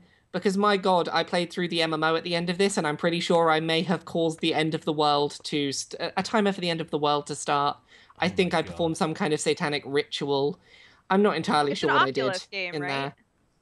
That's not the MMO. There is an Oculus game in there where you can try and kiss Sonic on the face in a Right. VR headset, Of which is course. kind of beautiful. The one I Yeah. watched was where you're watching TV with Sonic and you have to tickle him. Yeah, and he Yeah. slaps your arm away if you try and do it while he's looking, and you get a weird noodle arm. Yeah. It's it is something. Speaking of the Oculus, Bliss. incidentally, just a little side anecdote. I'm so sorry, Jesse. I'm so sorry. Don't apologize to sorry. him. God damn you, internet. Shit. Can't handle it So anymore. while we were in England and we were up in Newcastle for a few days visiting the parents, there's a place in Newcastle called the Centre for Life, which is this sort of huge kind of interactive sort of science museum thing with rotating exhibitions. Like, they've got this huge planetarium and all this stuff. And the exhibition they had on, I think they still have it until 2016, is called Game On 2.0. And we collected as many, like, old video games throughout the ages as we possibly could, got them working, and set it all up in an area where you can just walk around and play whatever you want. So it's got ancient stuff, like it's got a working Magnavox Odyssey, there's a Vectrix there and stuff like that, and it kind of goes all the way through the history of gaming and explains like different aspects and different eras of gaming and all that sort of thing. And they have an Oculus there.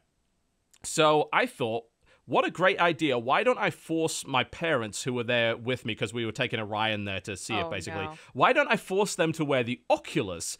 And the game they had on there was kind of like a Wipeout-style racing game, which you can sort of go very, very fast, and you sort of go around this tube. And I don't know. Laura, have you muted your Or mic? you're muted. I muted my mic. I know what this game is. I'm looking up the name. I have it on Steam. Oh, cool. So you know what it is, yeah. I can't remember what it's called, but I will tell you in a second. Keep talking. And so I played it for a bit, and I'm like, yeah, this is freaking awesome, you know, because this was a sort of updated version of the Rift. I played a really, really old version of the Rift. This is a much, much better one. It's like, this is pretty cool. And then I said to my dad, you've got to try this. And his usual unwillingness, because he refuses to admit that he would ever play a video game ever, even though he was hugely into MechWarrior 3 a long time ago. So I finally get him to wear the thing. He lasts about 10 seconds before I go, nope, like, take it off. He was freaked the hell out by it, and so was my mother as well. Because, I mean, this thing is fast, and if you've never worn VR before, especially I think if you're kind of a bit older, it freaks you the fuck out. Like, it is actually kind of scary. Yeah, it's One of called my favorite Radial G, videos- apparently. Radial G. Why could I not... Oh, there it is. Radial G Racing Evolved. Yeah. It is a very competent, like, F-Zero on a pipe Yes. game. It works really well in VR. I had a very similar experience. I got my fiance to try Radial G with one of the dev kit ones of the Oculus, and she was enjoying it, but she was like, "This is what I can't process this." Yeah, my she took brain it off like can't halfway handle through it. a race. She was like, "I'm not ready for this." It is a weird thing if you've never tried VR before. Yeah, I'm still trying to get used to it, honestly. And I think racing games like that are the ones that the brain can most easily process. Because, like, I'm sitting in a cockpit, so instead of, like, I'm running around and yet my body isn't moving. So it's why things like Elite work pretty well in VR. Whereas when JonTron forced me to play Sonic Generations in this weird hacked-in VR mode, I lasted about 20 seconds before I'm like, I'm gonna vomit. Stop, please. I hate everything about this. I have a it's recommendation if you're trying to introduce someone to VR in a sort of very easy, accessible way. There is a free demo available for a game called Pixel Ripped, where you are playing someone who is sat playing video games under the desk in school, trying to not get caught by their teacher playing them. Okay. And then when you complete the level, the sort of video game the boss of the video game comes up on your desk and you start fighting it across your pencil cases and things. It's a really nice little game, but the reason it works really well is that it knows exactly how you're going to be in the game world, which is sat down with your hands on a controller that is on your lap, looking forward or looking down. And because of that, it's very well able to sort of mimic where your body should be in relation to where your head thinks it is. Yeah. And there's not too much movement involved. I found that a really good sort of like introductory game for people where it's like, hey, this sort of lines up fairly with what you're expecting to see. Play a video game under a desk. Oh no, now the video game's around you. Yeah. It's So that's a nice one. It is interesting how you have to redesign UI and how certain genres really fit with VR, and certain ones, probably the ones that people are really excited to play, are going to need a lot more work. Because I hear a lot of people saying, oh, Skyrim in VR would be incredible. I mean, no, probably it wouldn't. I mean, because you don't have the walking sensation, because then you've got to think about those omnidirectional treadmills and things like that. You know, racing games, phenomenal. Space sims, phenomenal. Yeah. Anything Mech where you're games. sat in a chair with your hands on controls that are roughly in your lap works really well. Exactly, yes. I mean, the first one that I tried on VR was Hawken, and that was several years ago with a very early prototype of it. that thing gave me vertigo because, like, activate the jump jets. So I activate the jump jets and I think I'm falling to my death at that point. It's like, wow, I'm in the air. Holy shit, this is terrifying. But it works really, really well for that. And then there are certain other games that, like first-person shooters and things like that, that have weird sort of UI issues, and the way that you interface as a person with the device is very unnatural. Much, much more unnatural than it would be just looking at a monitor. The first one I played, I think, was Strike Suit Zero, and again, that's very much you're a spaceship / mech sit thing, in a yeah. cockpit and have controls in front of you, and that worked really well. Yeah. I think the problem with anything first person is anything where you've got, let's say you've got a controller in your hands, and you're used to the right stick turning the camera. You will be moving your head to turn the camera, but you'll also instinctively use the stick to move the camera, and that starts really messing with you. Like, that's a big problem with controllers and first-person stuff in VR. Yeah, there's a lot of that. People are saying that Euro Truck Simulator is apparently awesome in VR. I would imagine it would be. Yeah, it is so with good. the steering wheel, yeah. When I first got my Oculus, the first thing I did was I put on a podcast in some headphones and I just drove around the English countryside. Awesome. Aw. Because, yeah, I have no life, apparently. Hey, loads of people love Euro Truck Simulator. That's stupidly popular. Yeah, it's one of those games. I never saw the appeal until I started playing it, and then I was like, oh, this is something to do while I catch up on podcasts, and it's oddly calming and addictive, and fuck you, person who's making the wrong turning and cut me up in the road. Now I'm going to be a nightmare to you for the rest of the journey, and oop, I turned a corner too fast and I turned my truck on its side. Yep. Yeah. It's a wonderfully, like, strangely relaxing experience that seemed to resonate with people for whatever reason. It's a well-made game. It really is. Oh, God. Slow Beef is suggesting play Roundabout in VR. Fuck you, Slow Beef. No, thank you. No. What, with a first-person view from the inside of the limo? No, you terrible human being. Oh, my God. That's awful. It's probably a good time to tell people, by the way, that in 2 weeks, I believe he's actually going to be on the podcast for the first time. He's been a long-time viewer for years. That will be interesting. We can talk about Let's Play. It'll be lovely. Hey. Anyway, yeah, okay. So, any other video games that people have been playing this week? Have they? I'm trying to find it, and I don't know that they've released a video of it. But did any of you hear about Kitchen at E3? No. Kitchen? The VR game. It is a game. The only videos that exist, and I'm trying to find the Morpheus one. Yeah, the one that Angry Joe Yeah. played and like. Sorry, lived Yes, I many know that shits game. about. Yes. Like the only videos that exist online are videos of people losing their shit. Apparently, it's supposed to be like the scariest VR game that exists, and a lot of people are saying the reason why is because it uses the whole like you're sitting in a chair, and because you're in a chair, all you can do is like kind of move your head, and it's that. And so the things that are happening in it are horror. Like, I wish there were videos besides just people's reactions to it, because everyone was like, it is next level. Like, it's the first thing where I honestly felt like I was in danger. Yeah, everybody keeps Which- saying that, and I really want to try it. We weren't allowed to record off screen at E3 of what the game was doing, but it is fucking scary. It's a lot of, hey, you are trapped in one position. Like, it's very hard, even though you know that, like, let's say there's a blade very near you. You know that it's not real. It's But you're still fucking flinching. creepy when It there's a doesn't blade matter. getting closer and closer to slicing you. Wow. That's really fucking tense. And I the use of had a VR as scary well, time. because I think that a game like that takes advantage of the limitations of VR rather than trying to fight against them. Yes, It's like, you were hey, you're in stuck one a place. chair. Yeah. Yeah, Yeah. in the game, you're in a chair, and there's nothing you can do. And so Yes. that's where it's like, holy shit. When you see people, they're losing their mind. Yeah. Yeah, like there's a game available. I can't remember what the name of it is, but it's a VR game in which you have to have your hands on the keyboard, and it's all about, hey, you have to stick with your hands here. You're gonna see things crawling over your hands. You know there's nothing there, but you're probably gonna fucking feel like there is, because Right. it looks like there are. Like, those are the things that work really well, where it's like, you know this isn't real, but you're gonna start having feelings of, oh, I don't like this about I don't it. know Yeah. if it's a YouTube video or if it was a TV show, and it's about like, excuse me, a guy gets like a fake rubber hand, right? And he basically puts a towel over it. Like, he says, give me your hand. and he puts this person's hand under the towel, but on the other side is the fake rubber hand, right?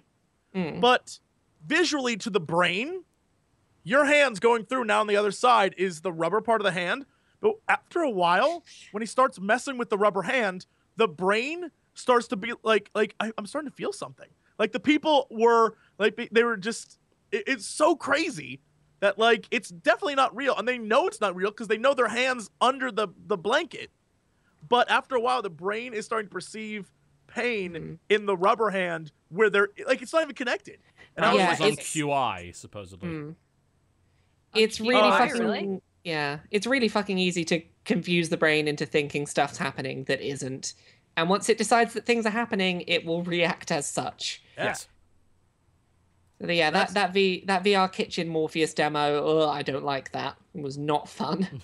Speaking of things that I think are going to be not fun. Before this podcast started, we were talking about Allison Road, which is a game that's going to be Yes.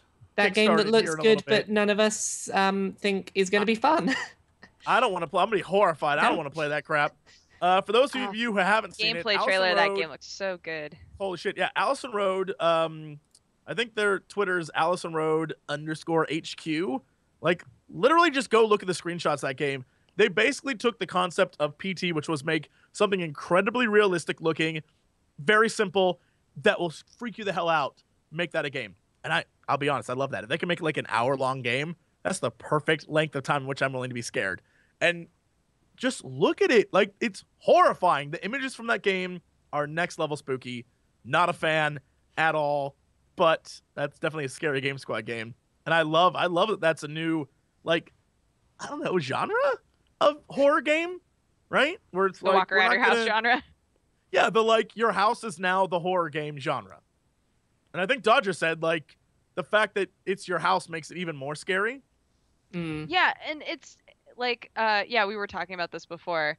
I was saying that it surprises me because movies figured this out a long time ago. Like with The Grudge, like somebody like being in your bed and being like, I'm safe here. I'm in my house. I'm in my bed. And then looking under the covers and having like the thing that bumps in the night, like in bed with you, like that sort of shit is like, nope. Well, You know, like that makes it way more terrifying. That's why the first Paranormal Activity worked so well, is it's just, hey, wouldn't it be bad if there was creepy stuff in the dark corners of your house?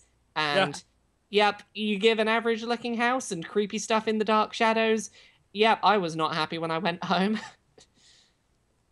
Yep, screw everything about that. I did Yeah, not see that movie for a very good reason, because I knew I wouldn't be able to sleep for the next month. Yeah, it's fine. If you want to see what that series is like without getting too scared, watch whichever one it was where the premise was you can't see the monsters, but your Kinect can see them. Yes, Because you'll holy probably shit. have a good laugh at that one. Brand integration at its finest. Yep. The Kinect shines green luminescent lights across the living room, and it's like, oh, we can see where there's no dots on the walls, therefore that's where the Kinect lights are being stopped by the monster. So dumb. It's fucking... The monster's there. The monster's in the Kinect!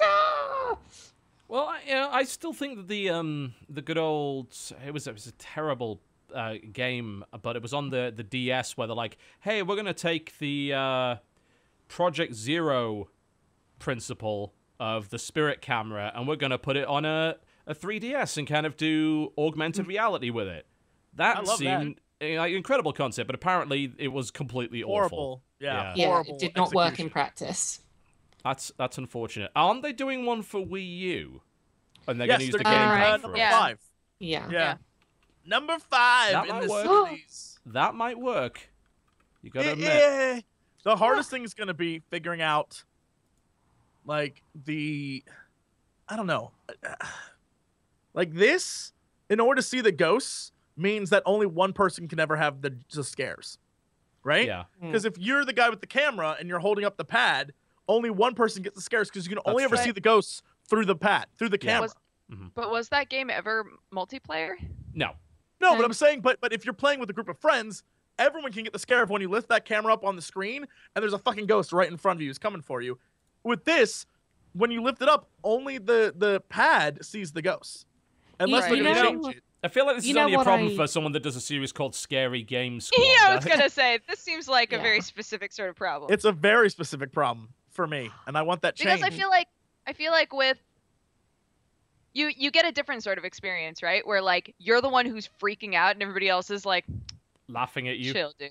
Yeah. Yeah, and then you Oh. pass it on, and then Yeah. the next person gets to be the one that everybody laughs at, being like, I remember that experience of Dodger in Dead Space 3 losing her mind. Like, don't you see them? And I'm like, I don't see anything. She's Well, like, that game "Oh, was they're specifically everywhere." designed to do that, wasn't it? That was a really interesting awesome. idea. Yeah, it was interesting. It was too bad that they at that point the franchise in general had sacrificed some of the scary nature of the game. Mm. Yeah. So it was just a normal action game for the most part, but then Yeah. in multiplayer incorporating that one person is actually losing their mind was And really you're not interesting sure because I'd which see one things, it is, you know? Yeah, I'd see things and Jesse would be like, I don't know. She's like, I- don't you see the nutcrackers? And I'm like, I don't see shit. Meanwhile, here's the Nutcrackers, best they were part. everywhere. She'd be losing her mind, like wandering into a wall, and I have to fight off like 50 fucking necromorphs that are coming. And I'm like, you better hurry up. And she's like, I don't know what's happening. And she's like floating around me, and I'm like,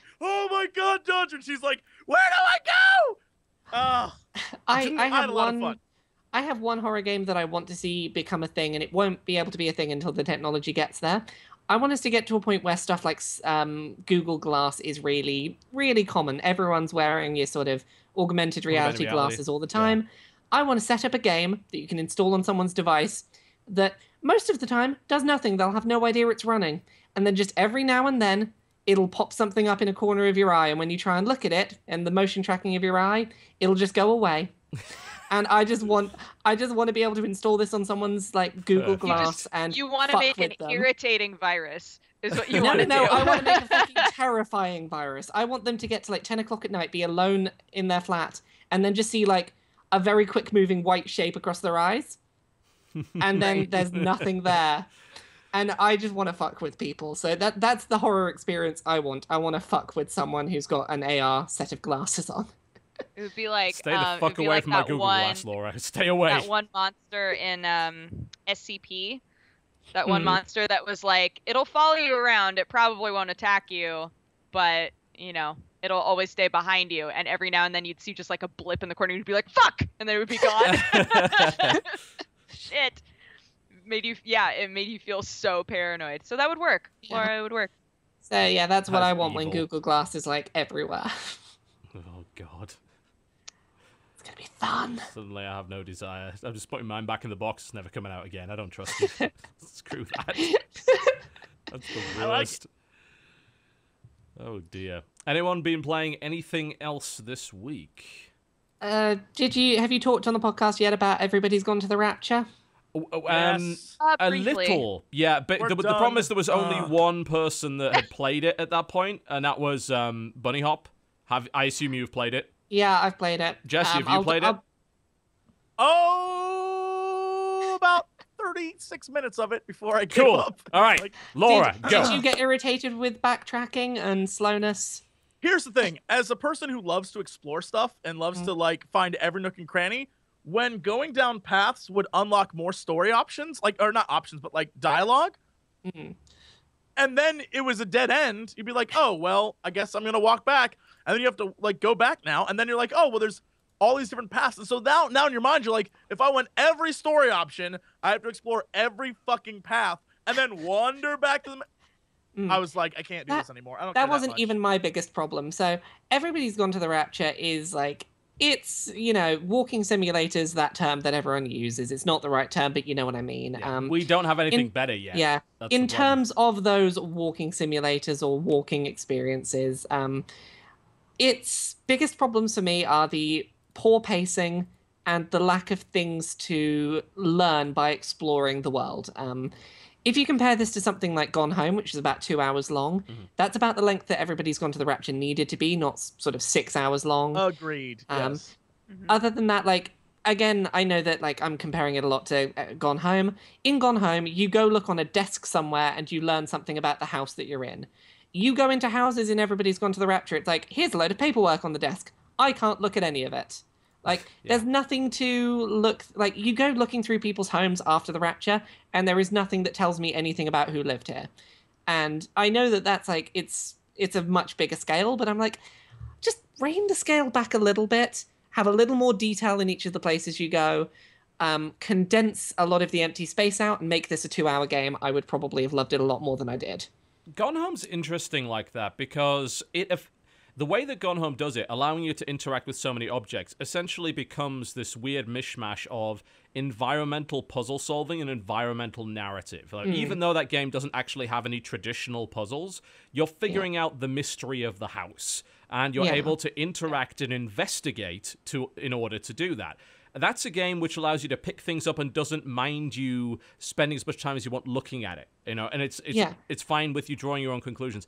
Dear Esther and Rapture to me was like, we got to show you. We must show you our vision. This is our vision, our specific vision. We're going to shove it in your face right here. There we go. You know, and we don't want you to interact. Don't touch. Don't touch. You might break the exhibits. And that is the problem with Everybody's Gone to the Rapture is a world where the Rapture has happened. The most interesting thing about that is you can go wherever you want and no one's going to stop you rifling through their things. Right. And if you want to learn about the people of this tiny little Shropshire village, you can do so because who the fuck's going to stop you? It's the Rapture. Except that even in a world where no one exists anymore, you're still not allowed to touch people's things. Yeah. And that just felt really odd to me. Also, it's very slow, and that game needs to be about a third of the length that it was. That's Chinese Room in a bloody nutshell, though. You know, they're very, very stubborn about that. The other problem I had compared to their old games is if you compare this to something like Amnesia: A Machine for Pigs, there it didn't matter so much because, like, yeah, sure, you weren't doing anything half the time, but you weren't doing anything in a unique, interesting environment that you don't normally have a reference point for. Right. Whereas here, this was you're not really doing anything in a town where the most interesting thing has already happened and you didn't get to see it. And you're not exploring the interesting thing. You're just exploring the boringness left behind afterwards. Yeah, and so now the interesting thing is almost like giving yourself up to this voyeuristic attitude of, I can do whatever I want. Except you can't do that. Yeah. And you can't. Yeah, and then they rip that from you too. Like, it's a shame because I was so looking forward to Everybody's Gone to the Rapture because the idea of, hey, this is a game that's going to emphasize the feeling of loneliness post the Rapture. I'm really into that. It didn't commit either way to making you feel properly lonely or giving you enough to like appreciate the world that was gone. I was just like, it's not great. Yeah. Yes. Jesse, your experience of, what was it, 38 minutes? Do you have anything No, like I said, that's exactly, my experience is exactly what I said, where it was, there's interesting story bits. Like, I always love the concept of the Rapture and that people just vanish and anyone who's left behind are just like, what the fuck? What do we do? And I love the idea of the, maybe it's a religious thing, maybe it's not, kind of like I love the ways you can go with that storyline. And I feel like HBO tried to do that in the show they made, but it's not very good. But like I feel like there's a lot of I love that story. So going through the motions of getting story for this game was really cool. The problem is getting the story and getting all of it requires you to explore everywhere, and exploration takes so fucking long. Painfully slow.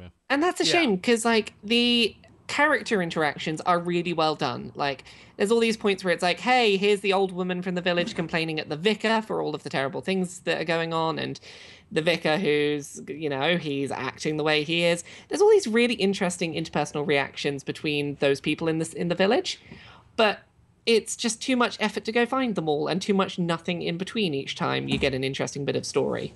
Yep. Yeah, I don't know. And I think I don't know. I wish it could have been better.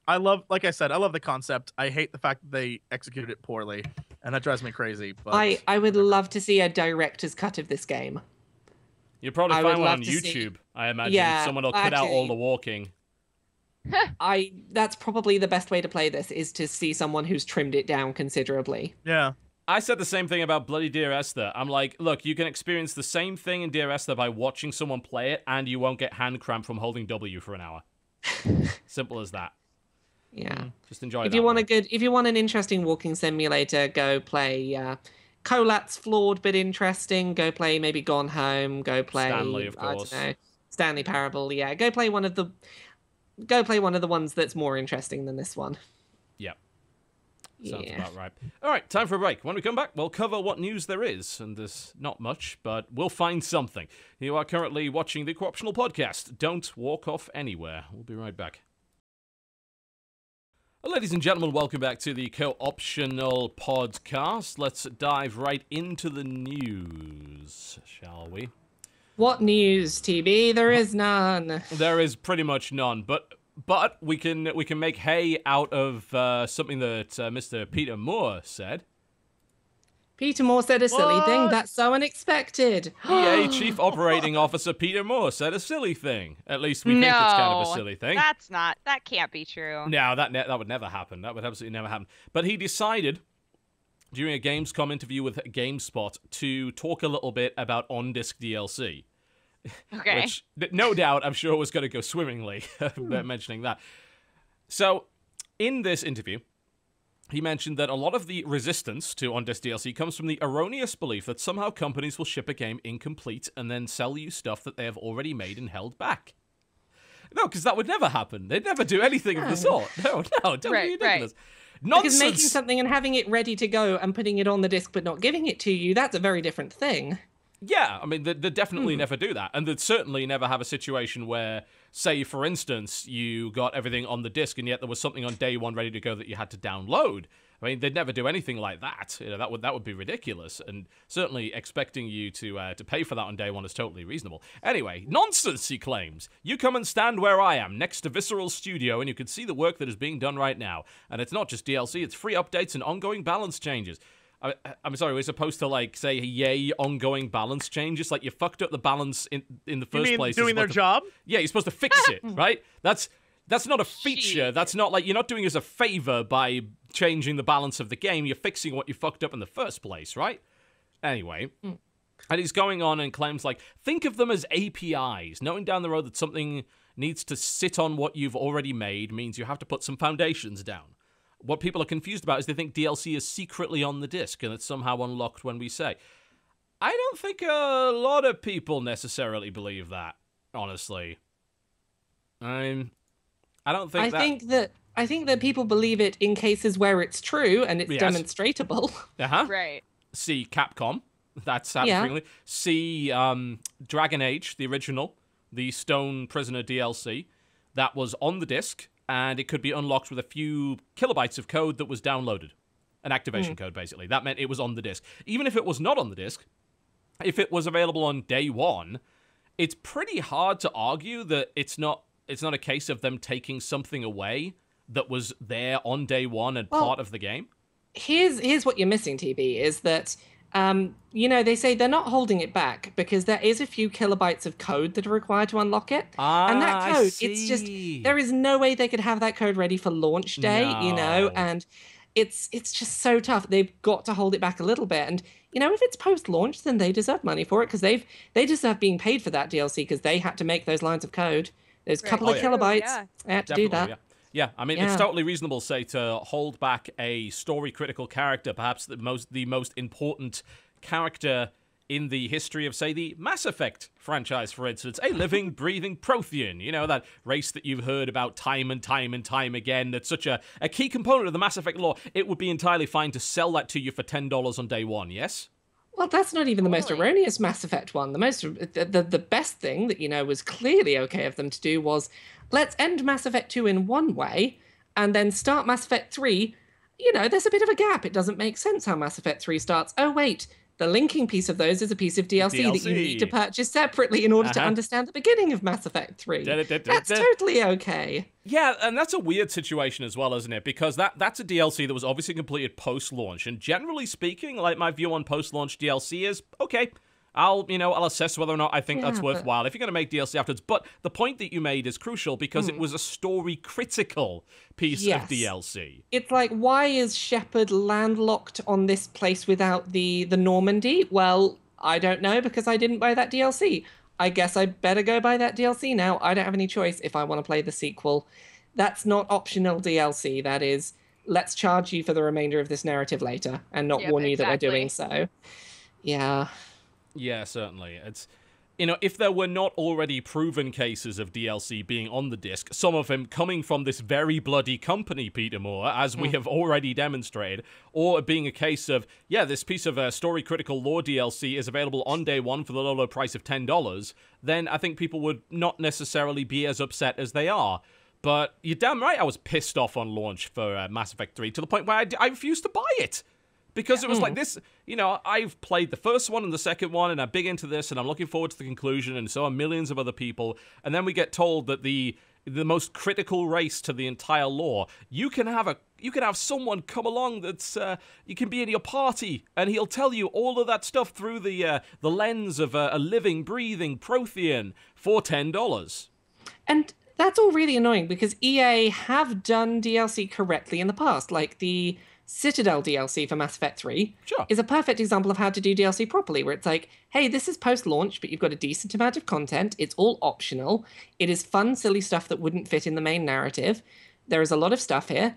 Give us some money for a self-contained optional story. It's like, yeah, that's perfect. That's exactly what, DLC should be. It shouldn't be. Let's hold back something that's critical to your understanding of the rest of this series. You can buy it later if you want to continue the series. Yay! Yeah, it's very easy to see why it's clearly not nonsense. And here's the thing: I think if you start to learn a bit about development, you start to talk to development houses, and you start to understand how much something costs to make. It was a recent case. We talked about this. It was Blood Bowl 2. So there's a couple of extra races that are going to be available on day one for that game. And they set it up so you pre-order and you get one of those races for free, and you can kind of buy the other as DLC. And there was, I think, a kind of justifiable outcry over that. And we had a chance to speak to the devs and the publisher, and we found out that development was a bit of an interesting situation, because if the game had come out at the time they said it was going to come out of, those races would not have been created. But the game got delayed for a couple of months. And in those couple of months, they made these races. And they made one of them as they were intending to make these races as DLC post-launch, but because the game got delayed, it ended up being day one DLC. And what they said was, okay, well, we would have sold you this for $5, but if you pre-order, you can have this one for free. And that's a really interesting situation to me, because on the if you just looked at it at first glance, you'd think this is bullshit. But that's a really interesting and unique, strange situation, especially when you learn... I mean, I learned how much it costs to make a race in that game. It's a fuck ton of money. It's really, really expensive to do that. So you find yourself in this awkward position where you have this hard line against day one DLC, and then simultaneously you're looking at it, it's like, this situation's a bit different, isn't it? It's a weird inside, sort of behind-the-scenes look at why this happens in some situations. Yeah. And there are some situations that I understand how it ends up happening, not necessarily with on-disc, but with day one DLC, where games that are going to physical print runs and have to get certified as gold, sometimes you'll have a situation where it's like, hey, we now have 6 weeks where the game is finished and we need to be doing something, and the DLC doesn't need to go through cert, so it can be ready on day one and we don't have to wait 6 weeks, spend 6 weeks working on DLC and put it out. I can understand how they spend time making content and have it ready day one, but equally, it does kind of suck when you're the end consumer. And it's like, oh, I've just bought this thing. Oh, I need to spend more money on it. Okay, thank you. I bought the box and it's incomplete. Like, it's incomplete on day one. That feeling sucks. It really does. Yes, Jesse. Devil's advocate. Why? So imagine I make a game and I say that I'm going to have DLC after launch, but then my game gets delayed. And so the delay causes me to say, well, you know what? I'm going to give you these extra things for the game for freezies if you pre-order. Didn't you are you just describing Blood Bowl 2 here? This isn't really so much the devil's advocate. It's a real thing, right? Well, hold on. All right, okay. The devil's advocate part is, why, like, shouldn't I, it's, fuck me for having a delay, or the publisher, whoever, but if the content's already done, shouldn't I just give it to you when the game launches for free, since it exists in the game already? It's one of those cases where, yes, you should, but I can also understand why the audience are going to look really weirdly at that. Like, you could suggest like, hey, the audience will probably be happier having a 2-week delay on the DLC because then it feels less like they're being nickel and dimed at launch. Yeah. Even though if that feels really counterproductive, it's you're delaying content from the audience and they shouldn't be happy It's a about complete that. illusion, isn't it? But yeah, it is just the illusion of, oh, well, you're charging me for things you could have given me for free. And it doesn't matter whether the content's done on day one and you hold it back. It's just making the audience feel like they're not being Right, overcharged. like they're being ripped off, and it's It's one of those consumer things like perception, which And is a Consumer real thing. perception is very important to how your game does. Yeah, very, very and important. and perception wise, if you said, and this is just, I don't know the business side of the shit, so all I can say is if you went to the consumers and said, if you pre-order, we'll give you this and you can buy the extra characters, that's one thing. But if you also said, here's the deal, we had a bunch of stuff lined up, but the game was delayed, so rather than DLC, when you buy our game, you get that stuff with it at launch, right? Wouldn't that sell more copies of the game initially than buy it and then buy DLC later? In Like, wouldn't it theory- be, oh, there's a ton more stuff. In theory, but you've also got to think about it as a sort of price performance sort of situation where you're thinking, all right, it cost me X amount of dollars to make this content. In the case of Blood Bowl, it cost them X amount of dollars to create 2 races for Blood Bowl. I mean, it's not just a case of tweaking stats. These are all fully animated. There's a lot of work involved in it. It's like, if you read up on how much it cost to make a fighter for Skullgirls, like, that blew my mind as to how expensive it was to make one character for that game. And they laid out all the expense. I'm like, wow, I never knew that. But then you have to think about it. Okay, well, will the amount of people that I piss off kind of be worth it in the long run? How much money will I make if I release this as $5 DLC versus how much extra money would I make if I gave this for free? Because if the people that were thinking of buying the game were already going to buy it anyway, like, kind of what's the point of giving them a little bit extra? Like, you don't really gain anything from that. But then isn't that but then that goes against, like, I don't know, it feels weird to then say, well, yeah, the company needs to, like, they spend a lot of money on it, and I understand why they have to make that money back because, this was their plan. They were going to have the DLC to make, they got to pay the right, rent. I get that. But at the same time, then to say, we need you to pre-order our game, please ignore the fact that, pre-orders suck. Please pre-order our game, and then you get extra free stuff for it. So it's one of those things like, well, we could just give you those characters at launch. Yeah, right? well, I mean, I don't know. I disagree with anything that promotes pre-ordering because it's a lousy practice. You're gambling on something you haven't played, which to me is that's not a good way to elicit trust. I mean, the great example a couple of years back was, of course, Aliens Colonial Marines, where it's like, we'll give you all this stuff, and people pre-ordered the thing, and it ended up being hot garbage. One of the worst examples of, jeez. I forgot about that. Oh my god. Yeah, I mean, another more recent example, which people are blowing up about right now, is Final Fantasy Type 0 on PC. They I don't say trick people, they tempted people to pre-order on the basis that you'll get a Dota 2 Chocobo Courier. And Moogle Wards. And Moogle Wards, yeah. Wait, wasn't it also that that was the only way to get the Final Fantasy 15 demo? Was to that was back when that was on PS4. console, yeah. Yeah. Oh, You got Episode Dusque if you bought Final Fantasy Type 0, which, that's a different kettle of fish entirely. But now, of course, that game currently has mixed reviews on Steam because people are suddenly realizing the port sucks. It's locked at 30, it's got bad resolution options, it's performing badly on multiple systems. So there's plenty of examples. You don't need too many examples of why pre-ordering's bad because you're consistently presented with games that people pre-order and they end up being awful. And then people are like, how dare they be awful? I'm like, why did you put money down on this? You didn't know. You were guessing. You were putting your trust in a company that didn't kind of deserve it. But another interesting point, just to kind of go back to the issue of consumer perception, Evolve is a really interesting case study in that. Because that is an example of a game that completely fucked up the consumer perception, but strangely enough didn't actually do all that many things wrong. It got there by confusing the hell out of people for the most part. People were really upset because this game had $100 of DLC on launch. Like, that sounds terrible, until you realize that's all cosmetic. All of it. Like, there's not a single part of that which affects the game. And then they screwed it up further by having, like, 5 different editions of the game.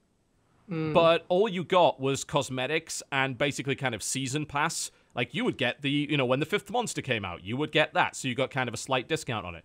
So really, the editions weren't that bad. Well, but people were furious. The problem with Evolve is that you had that $100 DLC at launch figure, alongside a lot of the confusion around sort of, you could get early access to certain monsters depending on where you purchased it. And people already had in their minds this idea of, I'm not going to be able to experience all of the content. Some people will have content that I don't. And at that point, you put the idea of $100 of DLC. It doesn't matter whether it's cosmetic or whether it's functional. People know that there is content some players have that they don't, and that $100 of extra content is being charged for. They put those 2 and 2 together, and that's not going to put them in a good mood. Yeah. And I can understand how that happened, even though it's not really a huge difference to the end player. No. But it's all about that perception. Like, it sold itself as, like, we are a platform to sell you DLC later.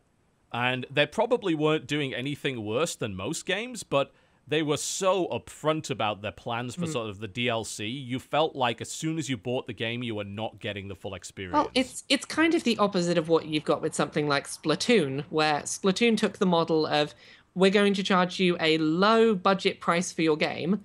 It's going to be a platform. We're not going to charge you for the things we add later. And that's kind of the opposite of what Evolve was, where this is a game as a platform.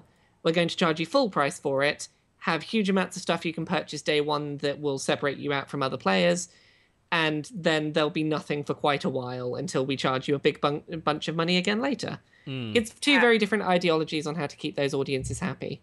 Splatoon has, like, continued to add lots of stuff, too, since launch. I Here's the keep thing, coming though. back to it. Did it add it though? Because it doesn't a lot of that a lot of that stuff already on the disc for Splatoon? They just timed released it. I have no idea, actually. The first update or 2 may have been. I know at this point it's not on disc stuff. Cool. All right. Like, you're getting a lot of the updates now are things you're the downloading. new weapons and match stuff.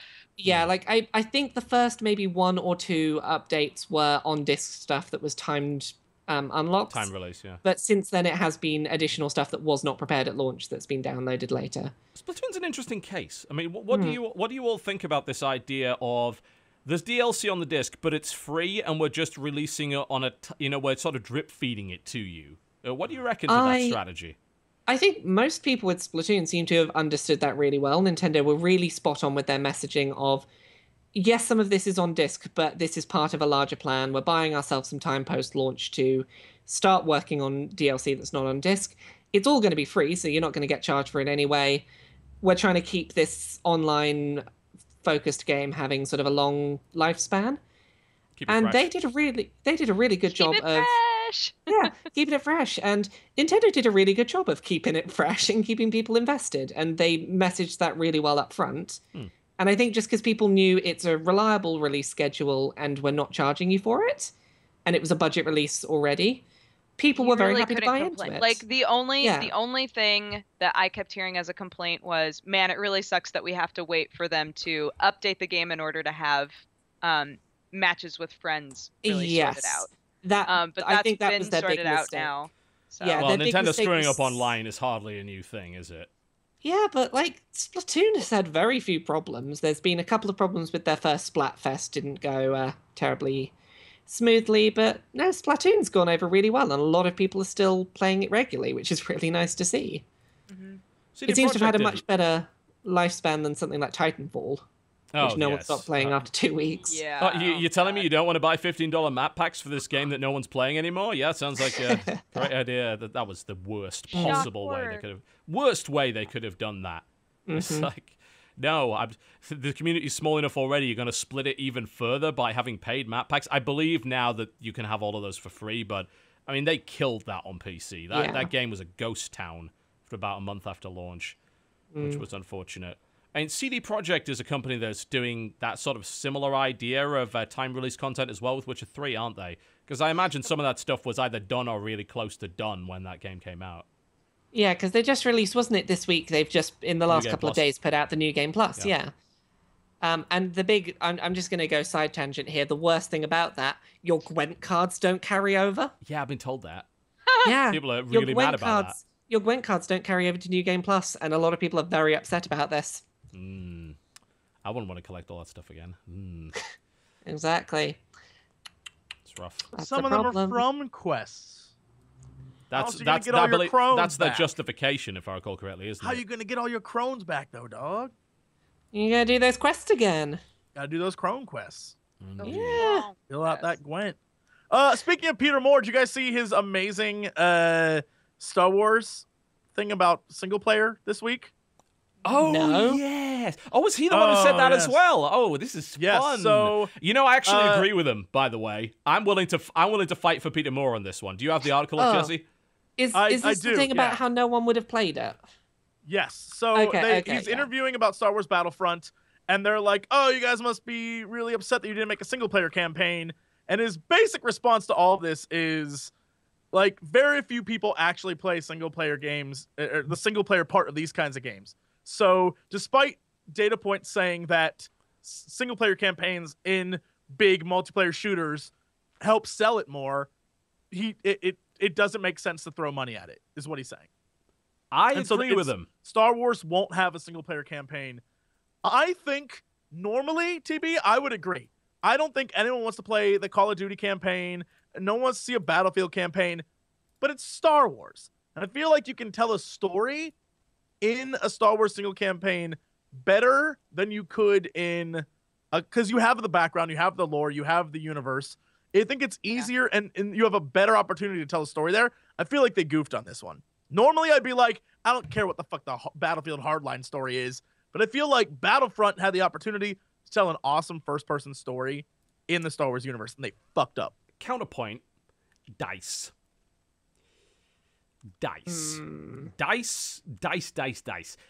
If you've played any of the Battlefield campaigns, you know just how fucking terrible they are. Oh, awful. Very bad. Absolutely awful. You know, the last three, Hardline, terrible. Battlefield 4, terrible. Battlefield 3, terrible. They make great multiplayer games. They make lousy single-player games, unless, of course, you count Mirror's Edge, which is fine, but that was a single-player-only game to begin with. I would rather they focus all their energy on the multiplayer. I would rather they put everything in that. I think the problem I have with it is that they're kind of not putting all their energy into this because it still has less features than the other Battlefront games. It doesn't have Galactic Conquest mode, for instance, which was kind of a sort of single-player, multiplayer, story-driven sort of hybrid thingy. Yeah? That was basically what the campaign was, and it doesn't have that. Yeah, having played it, having played the game, I mean, I am under no NDAs because I played it when it was open. Yeah, I can't talk about it because I played the damn closed alpha, so even though it's the same build that you played, I can't talk about it. Thanks, EA. I will simply. Here's what you do, TB. You talk hypothetically about maybe in the last 5 minutes you got to play that. Yeah, I build mean, somehow magically. hypothetically, from talking to Jesse and watching all of the footage that I saw, from E3, which was an Right, accurate representation of that build. Yeah, that's right. Jesse, you can talk about it. Hypothetically, it's a piece of shit. I would simply say that in a world where TV Do it was right, and Jesse. Do it right. In a world. in a world where There we TV go. was right, where he says, they gave up the single player to make the multiplayer amazing, I would be like, all right, I get that. But having played the multiplayer and knowing it is far from amazing, and really at this point seems like we have to get this fucking thing done before the new movie launches, so hurry it the fuck up. That's what it seems like. What we're getting is a lot of sort of okay done shit, none of it really good. And it drives me crazy. It's There's pretty, so though, much isn't it? potential. It's very pretty. I think we've got two problems. One is we've got to get it out the door before episode 7, and B, we're not allowed to touch the lore right now because episode 7's coming up. We're not allowed to do anything that might detract from that being the new lore. So It's a fair we point. can have some areas from that world as long as we don't do anything plot significant with them. Yeah, that's probably got a lot to do with it. It's because you can't really do a single player campaign without having at least some plot, and then of course it ends up screwing with the movie that they haven't seen yet. Like, oh dear, that's bad. I can see that being an issue certainly. I mean, here's the thing, right? I don't mind multiplayer games that don't have single player. There have been a few examples lately where people have got up in arms about it. Evolve was one example. People are like, oh, I wouldn't, this doesn't have a single player. This is not worth it. And people are into this idea that you can't have a $60 game that doesn't include a single player. Like, people are like, oh, well, it should be $40 then, or $30, because it doesn't have a single player. Which I think is very arbitrary, but it's also what they've come to expect over the last, 10 to 15 years. That you expect that. Every COD has a single-player campaign. How many people play it? Couldn't say. I don't know what the stats on that are, but I know a lot of people buy it just to jump straight into the multiplayer. That's me. I never play the campaigns most of the time. I'm the exact opposite person. I buy Call of Duty and I play through the single player, and I don't ever touch the multiplayer because I kind of like the short, very blockbuster movie heavy narrative that I can play through in about 4 hours and be done with. There's definitely a lot to be said person. about that. And I think if it was less on rails, I'd like it more. Recently, it's become better. Like Advanced Warfare and I think Black Ops 2 were a bit more freeform. They let you do more. They let you open your own doors, for instance, which is really fancy. Battlefield didn't let you do that. Battlefield 3, you had to follow. I am very slowly moving behind my squad. They'll open the door for me. There's that great GIF. I don't know if you've seen the GIF where the entire squad runs through the door without it opening. It bugs out, and you're stuck outside the door, and you can't follow them. It's like just the worst. Yes, good. Couldn't they, in theory, have just made the single-player campaign the Wedge Antilles story? It's not that hard. There's no lore you can ruin. He's in every fucking movie. He's the guy who's always like, I'm here for you, Luke. Just make him the main character. You're done. Rogue Squadron that shit. Make it the Red Squadron that'd be so story. cute. You're done. That's an easy story. There's no new lore there to mess with. It's super easy. Oh, lovely. Done. Now people are singing Medal of Honor Door Fighter in chat, which is just...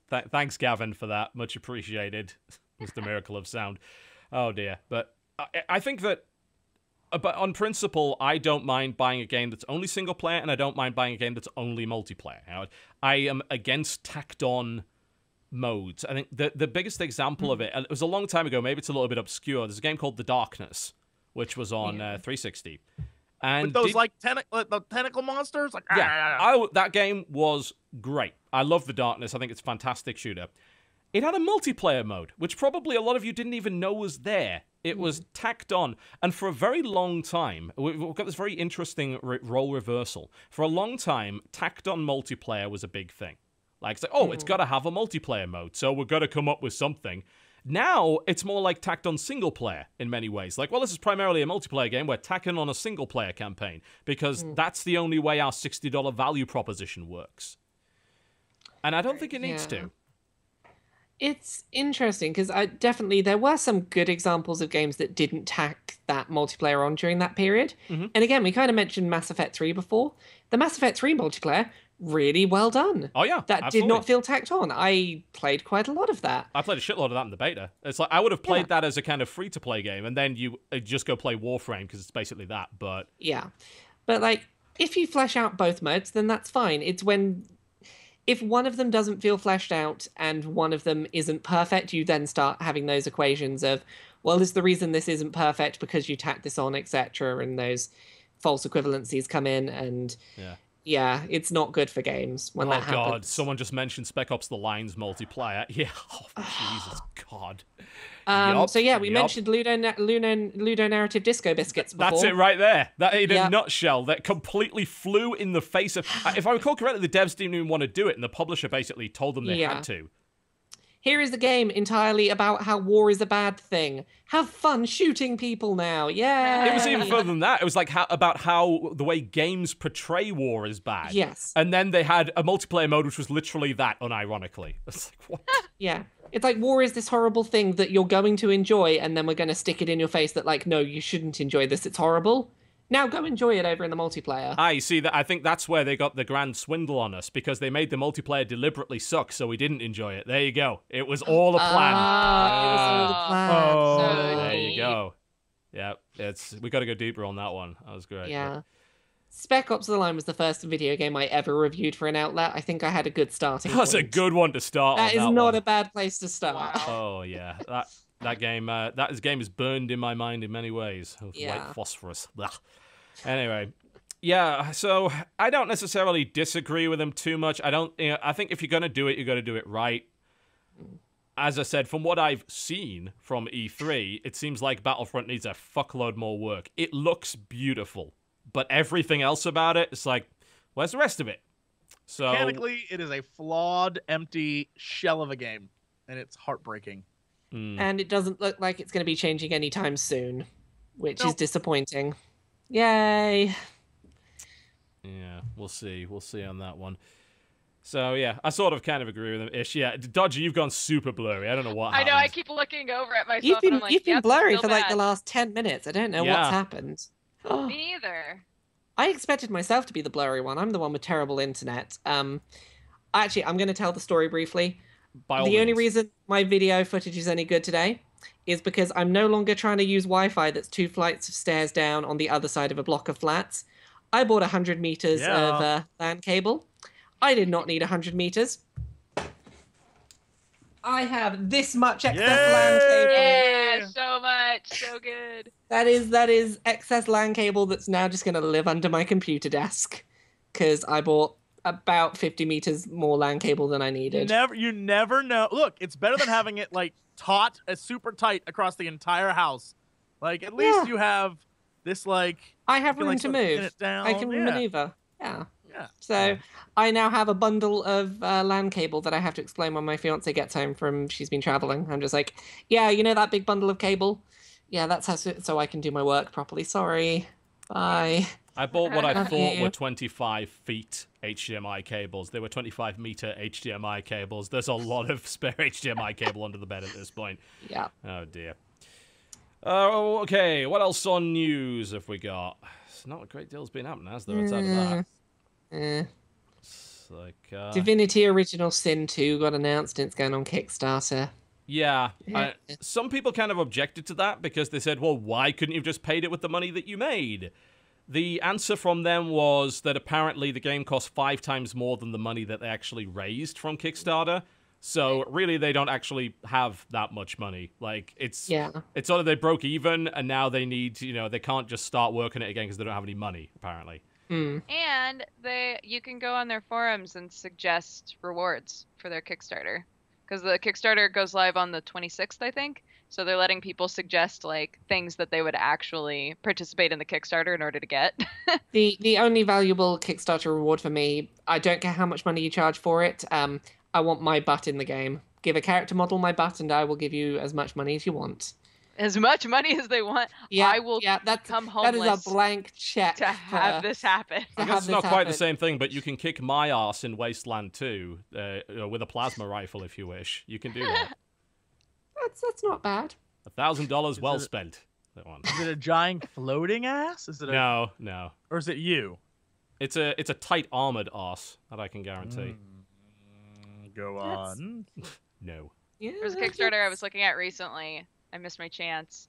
It's the Kickstarter. It's like what was it called? Perfectly Ever Actor, I think, where you're you start off as a cat who's like a cat gang leader, and then you get and then you get transformed into a human, and you're like, oh god, and so you're trying to find all of the people who were ever nice to you when you were like a scrappy, gross cat, and one of their rewards, like their highest tier reward, I think, was that you get to design a final main character, and I was like, oh god, I want it. And then somebody else got it. I missed my chance. So, did you back CatTube Famous, the card game about releasing cat videos? Okay. I did not. I would strongly suggest that you do, because it seems like it might be your jam. They had a very small goal for it, like $2,000. They've raised like $7,000 so far on this. It is a game about releasing cat videos, where you release cat videos and become the next CatTube celebrity. And it touches on a lot of the things that we do. Like, it kind of exploiting trends and search ranking and things like that to get your cats famous. But there was one reward that we missed out on that we were really upset about. You could get your cat in the game. And we were like, holy shit! How much is this? It was going to be like, I think $80 to do that, but they're all gone. Like, they only had 20 of them, and they've sold out of those. And we're like, no! I'd have spent $80 on that. Yeah, I would have too. $80 US, your cat in the game. Send us a picture. We'll draw it onto one of the cards. Yeah. Damn it. Yeah, it's about gaining subscribers for your cat YouTube channel and all sorts of things like that. I thought that was, I did pay for that. Yeah, I backed that one. That's definitely one. There's a card here of a cat tube video, spooked by a toaster, and it's just this cat in the air. There's a piece of toast right there. And it has various characteristics, and you have to match cat trends and shit like that. It's like, yes. Oh, yes. Absolutely. Is that it for the news? Did we get through all of the news already? I think so. I mean, Jesse has a funny story about Rainbow Six Siege. So that game got delayed, didn't it? Like, it's been pushed back to December. And you mentioned something, Jesse, that was a little bit interesting about that. Well, since then I've received an updated email, so never mind. It's not nearly as interesting as it was earlier. Can you, well, just share your conspiracy theory that's not true then. Oh, well, this week they've been doing play tests all week. And so my conspiracy theory was that they got feedback and were like, we should probably delay this game. So we'll see, because now it's back on and I get to play it again. So, they didn't cancel my play session, so now I get to play it again on Thursday. So I will tell you next Tuesday if it's any good or not, unless I'm super NDA'd, which I don't think I am, because they're letting me record footage. So I think that this doesn't disprove your conspiracy. I think the conspiracy goes even deeper. They were listening to the podcast and they were like, "Oh fuck, Jesse." They somehow heard you in the Jesse's about to blow the lid off this whole thing. He's gonna blow the lid off the conspiracy. that happens to me in the car radio all the time. I'm like, wouldn't it be great to hear that song? Bam, it's on. The NSA, they're passing the information on with your brainwaves, scanning your lizard heads.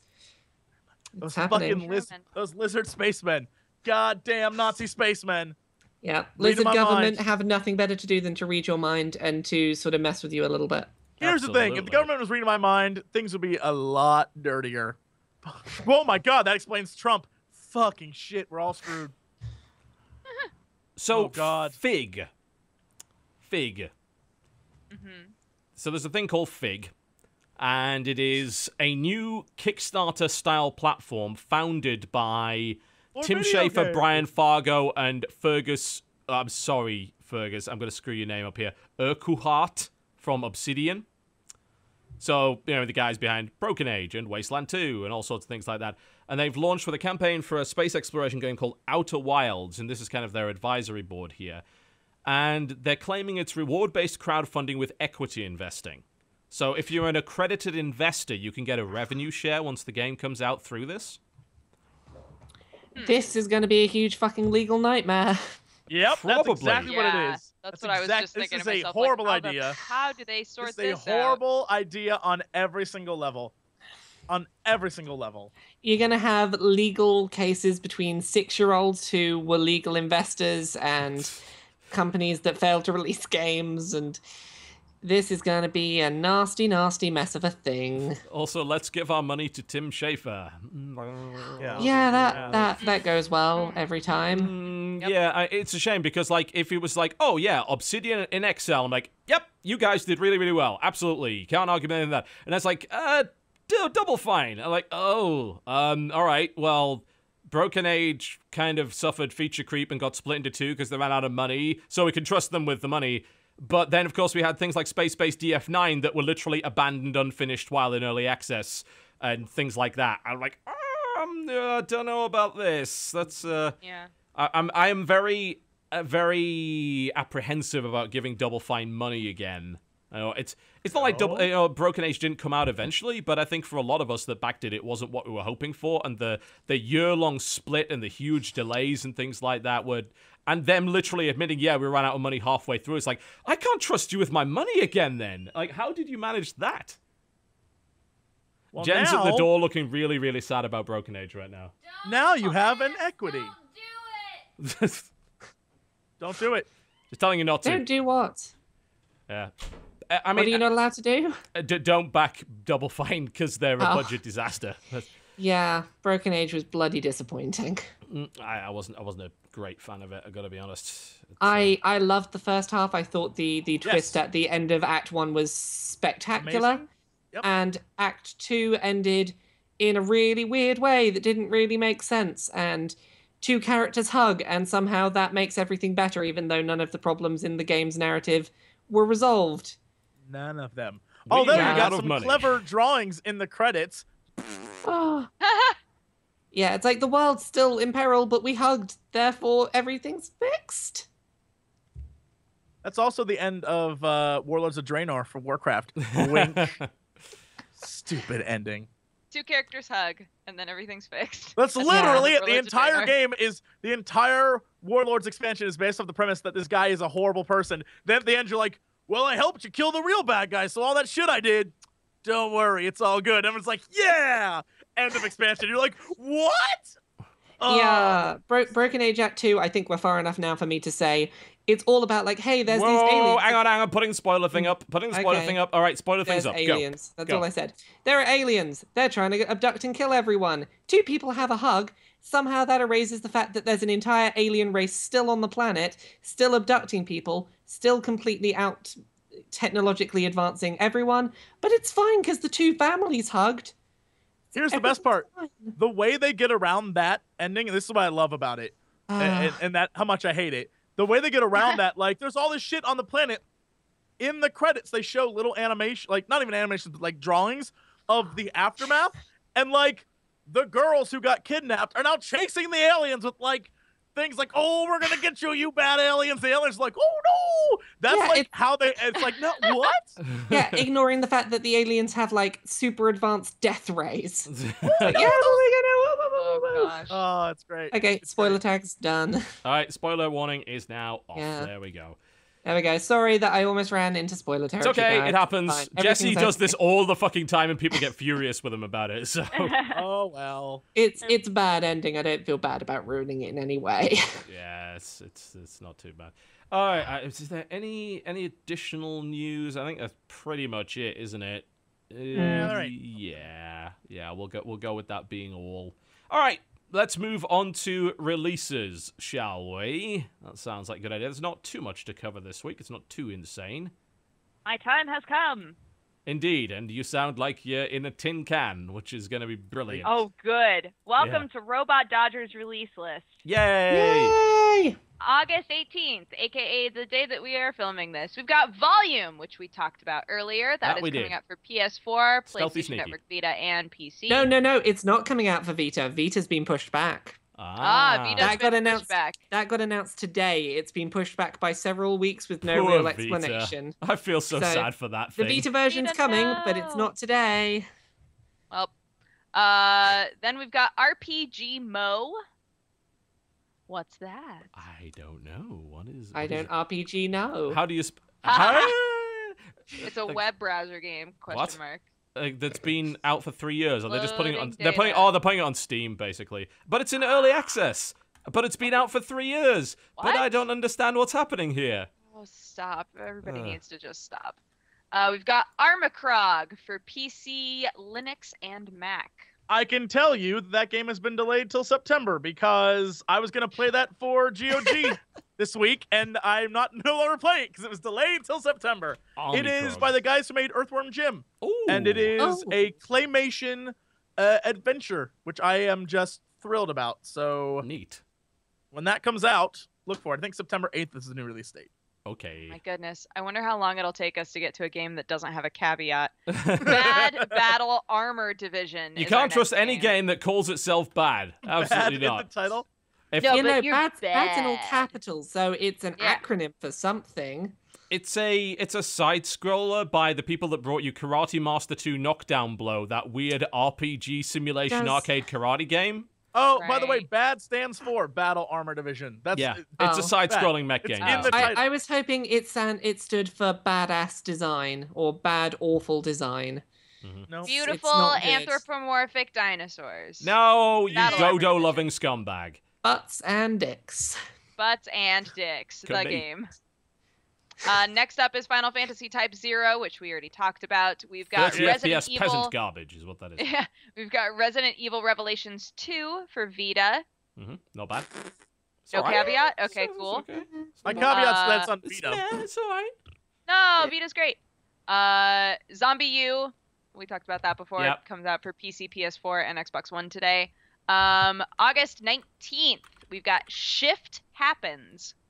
Shift Happens. It is a two-player local co-op platformer. In the true spirit of couch co-op, you and a friend have to work together to master each level, including occasional backstabbing and taunting. Go on. That sounds interesting. Next up, we've got Rain of Bullets. If I recall correctly, this is just a shmup. And I'm correct. It is a shmup with epic loot and lots of guns, apparently. Perfect. We've got Rats. Time is running out. Rats. Time is running out. Rats. Okay. And then I like to think it's like, rats. Pressed for time? Same for this rat, but he can manipulate it. Join Red Eyes the Rat at the home stretch of his life. Sneak into the bank, steal the diamond, evade the guards, and then get out. But most of all, be clever, trick time, and take back what's ours from the pigs who control all the banks. Beautiful narration. Devour powerful cheeses and enjoy their delicious effects on time. Stop. Right, it's sold. There you go. All right. Next game is called Dark Storm VR Missions. It is. You know what the best mark of quality for this is? You search this game, the first link is to Desura. Uh-oh. Yes. What, the platform that is no longer around? Oops. Yeah. Yes, it is. It is not. I don't know. I was told never to speak badly on something unless it was Square Enix, so I'm just gonna be quiet. Okay. Sure, it's a clever game. All right, then with that ambiguousness, we've got Velocity 2X. Side-scroller, and also a vertical shoot-'em-up at the same time, sometimes. Whoa, It's a pretty breaking. good one. So many Yeah. rules. It's pretty good. Like, it was on Vita already, I think? Yeah, it was. Yeah. And last up for the 19th, we've got The Settlers Online. I'm sure this would suck. Well, it's gonna be great. It'll be fine. Don't worry Yeah. about it. I absolutely trust Ubisoft not to mess up anything with the word online at the end of it. Yeah, okay. August 20th, we've got City Quest. City Quest. It is... Look, touch, lick, eat, grope, lie, and die your way through a mighty pixel city in this retro-style point-and-click adventure game. Didn't we read this one off last time? Did it get pushed? I don't recall that. I feel like I've heard literally, like, specifically you read that exact thing. Did I? Apparently, it's really tasteless in almost every way imaginable, so I'm told. Excellent. Exciting, isn't it? Next game is called Rimmed Risa. Is this anything like Rimmed Capsule? I don't know, but it is a procedurally generated space odyssey. Oh my, That's what oh it says when my. you search for it. Indeed it is. It's by a company called Morgandag. No, I don't think they did make Rimmed Capsule, so there you go. Next up is Pump Action Captain. That sounds like the kind of thing you'd order from a dodgy catalog. It is a game Pump where you only Like have Pump one Action gun. Captain. It's a game where you only have. It's an FPS with one gun and one life. You only have your shotgun, and you fight weird ass monsters. Okay. Pretty much it. I prefer the game in which you're trying to proposition the captain. It's just, hey, No, I can agree. I have your pump action, captain? Hello, Captain. They call I'm me afraid I Pump can't let Action you do Captain. that, Dave. Next up is Disc Storm. Fast and Furious arena combat, where split-second reactions are essential to dodge flying discs that ricochet around at breakneck speeds, supposedly. Yeah. Cool. Inspired by 90s console classics, so in other words, it looks old. Yep. Doorways, Holy Mountains of Flesh. What? It's an early access game about weird monsters with teeth in their faces. And It's a horror game. all of the screenshots are entirely empty rooms. Great. Yes. Sounds awesome. Yay! Fantastic. Next. Duskers is the next game. I don't know what Anybody? the hell this is. Mm-mm. Duskers is such a vague name that finding this will be hard as shit. Duskers. All right, I'll join. It's just popped out on Steam. Pilot drones into derelict spaceships to find the means to survive and piece together how the universe became a giant graveyard. That's fucking depressing. So it's sort of Duskers. it looks like kind of a roguelike-ish sort of. Oh, it's by the guys that made a virus named Tom. Okay. Oh, Huh. I remember that. interesting. Yeah, you are a drone right. operator apparently. Yeah. I remember a virus named Tom being good. Yeah, I think. right. Yeah. All right. Next game is Shadowrun Hong Kong. which I'm It excited is to play. the standalone expansion to Shadowrun returns, which is looking kind of good. Yeah, Shadowrun was good. The last expansion was good. I have faith this expansion will be good. Hopefully. Let us hope. Next game is Conflicts Revolutionary Space Battles. Spaceships, lasers, and chickens. What more could you ask for? Well, I can think of a few things, but it is apparently a mixture of physics-based games with the gameplay of real-time strategy. I have no idea how that's going to work. It's based on the principle of flicking things, supposedly. Uh-huh. All right. Excellent. Okay. Next game Moving is swiftly on. Galactic Conquerors. I imagine that is about conquering the galaxy? I would assume Looks so. like it. It's on indie database. I safe don't know. You're bet. taking some risks here with that interpretation of the name. A fast-paced Indeed. strategy game based in deep space. Oh, Simultaneous turns, apparently. All right. Yes. Next up is Griffin Knight Epic. this was a Kickstarter game that I Oh. remember seeing back at some point. It's a 2D medieval shmup that mixes elements from classic shoot 'em ups, exploration, and duel-like boss battles. You're a knight on the back of a griffin. Mm-hmm. Fair enough. Excellent. Yeah. Next up is 3D Gunstar Heroes. I think that's Gunstar Heroes in 3D, right? I think Yep, we know what on that the is. 3DS. Yep. I would assume. Game's pretty good. Trine 3 Artifacts of Power, Very which I excited love to the play Trine that. series, so I'm Very excited about to play that. it. Yep. The Bridge for Wii U. That was the weird grayscale rotating game, wasn't it? If I recall I correctly. think so. Puzzle. Viridi. Nurture a small pot of succulents that grow in real time. Viridi is a safe haven, a place you can return to for a moment of peace and quiet whenever you need it. I'm not actually sure what you do, but it's a plant pot, basically. Cool. Knight and Damsel. Well, that sounds problematic. It is it's a multiplayer game, but you're competing against each other. One person's the knight and one person's the damsel. Okay. And you're both trying to fuck each other over, basically. That sounds hilarious. That sounds like a- pretty awesome. It's like a God, what would I? It's I kind have of co- like I think I have Tetris, where code you have for to this. match boxes. You have to move them around, and you're trying to like fuck the other person over by dropping boxes down on their thing. I don't remember where I played this, but it's. Hold on, let me look this up. Yeah, I think I have code for this. I should have a look at it. I'm not sure. I haven't had a chance to play it yet. Yeah, you're basically like one's on top, one's on bottom. Yeah, all right, it's on Steam. Okay. Available August 20th. Yep, and it's a knight and a damsel, and they both are trying to F each other over. Cool. Sounds fun. Perfect. Pure Hold'em. It's a casino game. Figured. Yep. Shoppy Keep. Oh, Shopkeep. The In old a- Shoppy Keep. Yep. So you're running a shop in a fantasy world, basically. You know, obviously we've seen a couple of games try this. Recettear probably being the best example of it. But this one's kind of in first person. I think you have to like do the crafting and some of the fighting yourself and things like that. It's early access though, so. Cool. Celestial Tier Demon's Revenge. It's an SNES era looking RPG. I recognize some of the sprites. This was definitely made in RPG Maker. Yes, good. And the plot seems to be we're going to do an analog for racism, but we're not actually going to talk about racism because we're doing it in space. So humans went to a planet, and the race that live there, they're not like us. We think they're worse because of that. Well, that's never been Are done they- before. are they Racism, space? analog in space. Mm. Oh, are they blue? Do they have tails? They appear to be kind of animal-y people, I think. Do they have unobtainium is what I'm asking. No, but they might come from the hellish place, Ah, apparently. It's like, oh, you're not like us. You came from hell, obviously. sure. Why not? Yeah. Excellent. August 21st. Super Mega Baseball Extra Innings. I think we know what that is.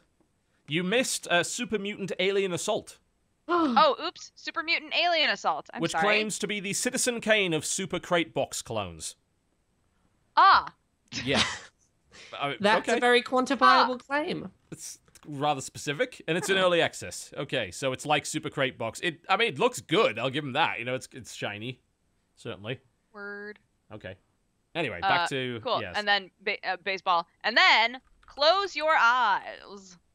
Basically a Dodger Stream game that is a really strange looking kind of horror game, but not really. There's some and fucked that you're a up dude. screenshots for this. That's an eyeball in Yeah. a frying pan.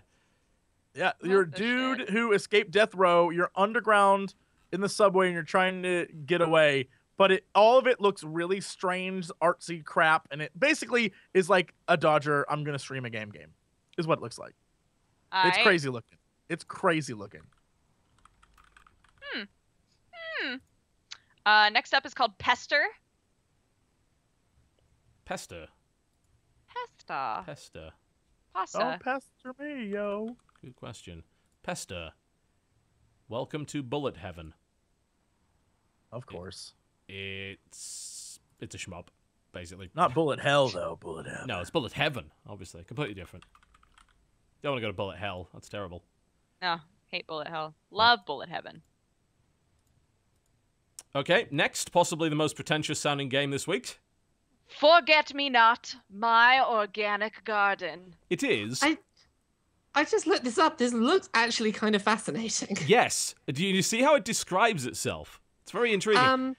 I read a description that basically it's a game about having a greenhouse, but instead of farming plants, you are farming human organs. Yes. Yep. It is an Yeah. avant-garde Interesting. organ clicking game, apparently. Avant-garde, like- specifically. What? Yeah, it's like one of those mobile clicker games, but it has a really interesting art style, and apparently it's about like farming human organs to sell on the black market in your greenhouse. Yep. Hmm. That... What?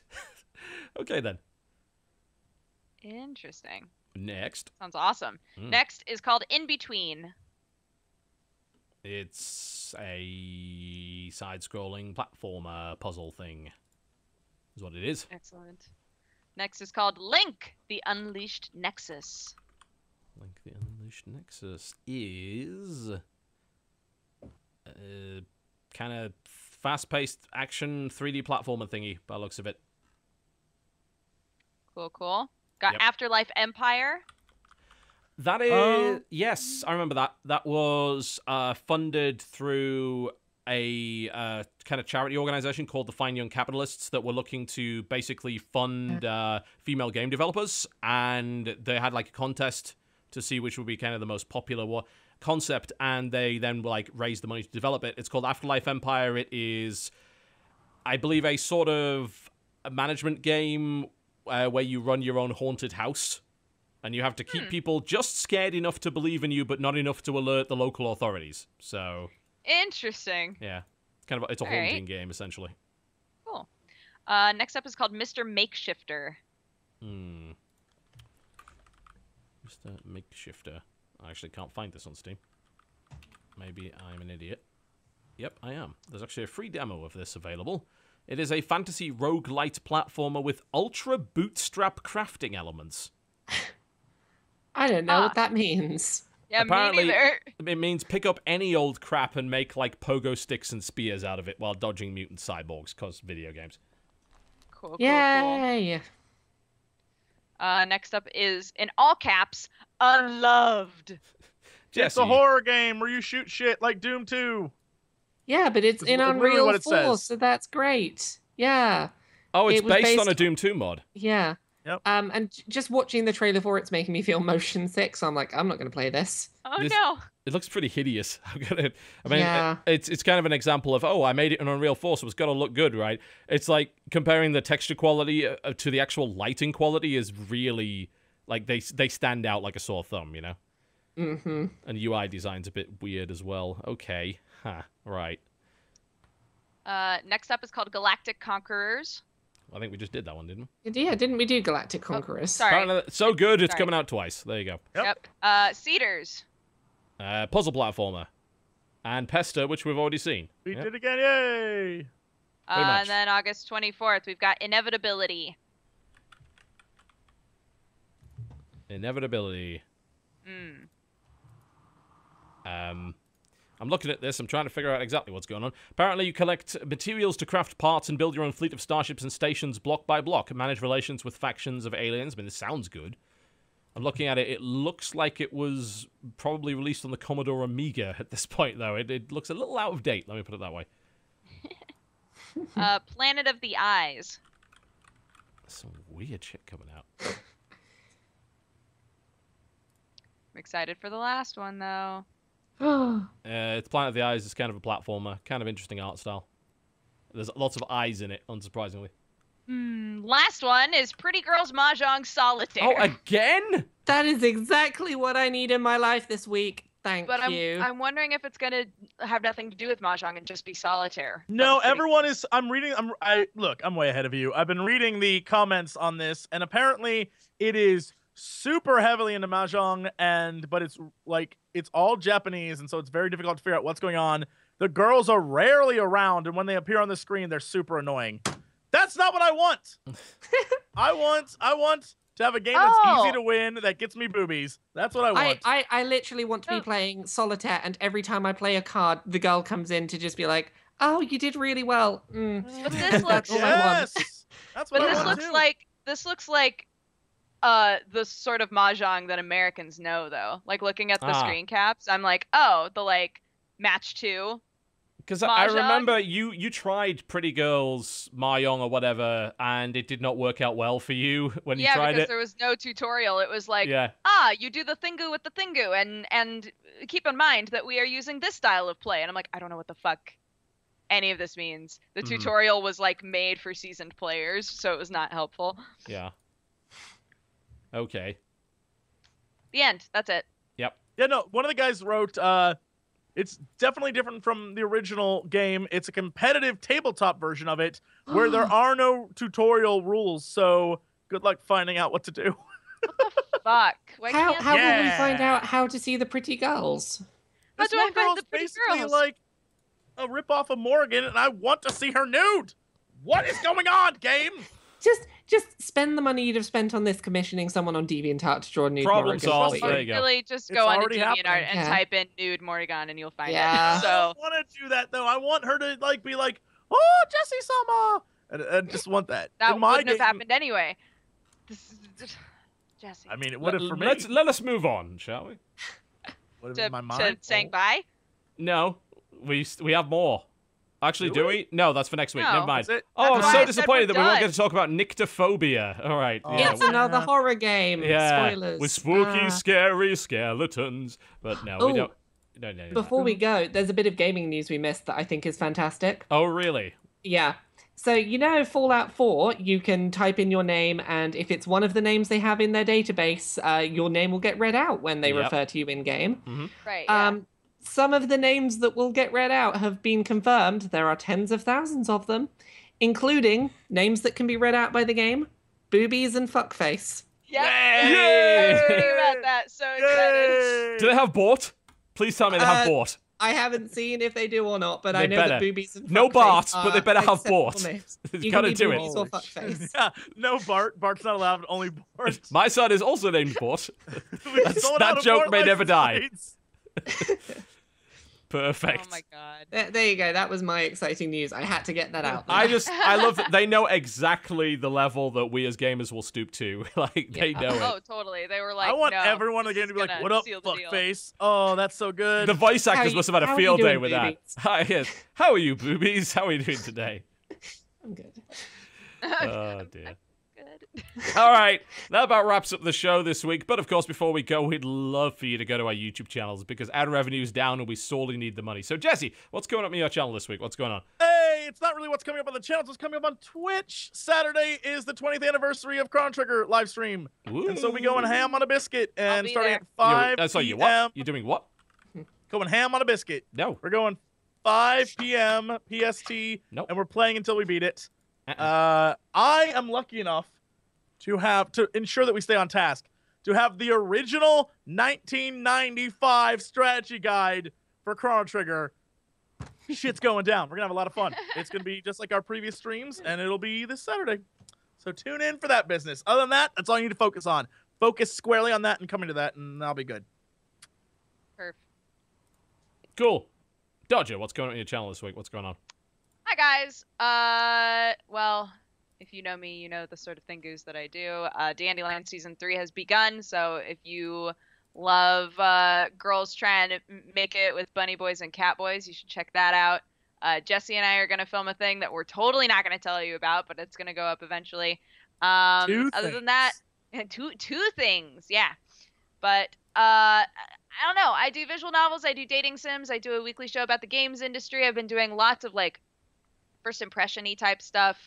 More point and clicks are going to be coming. I want to finish up Cradle.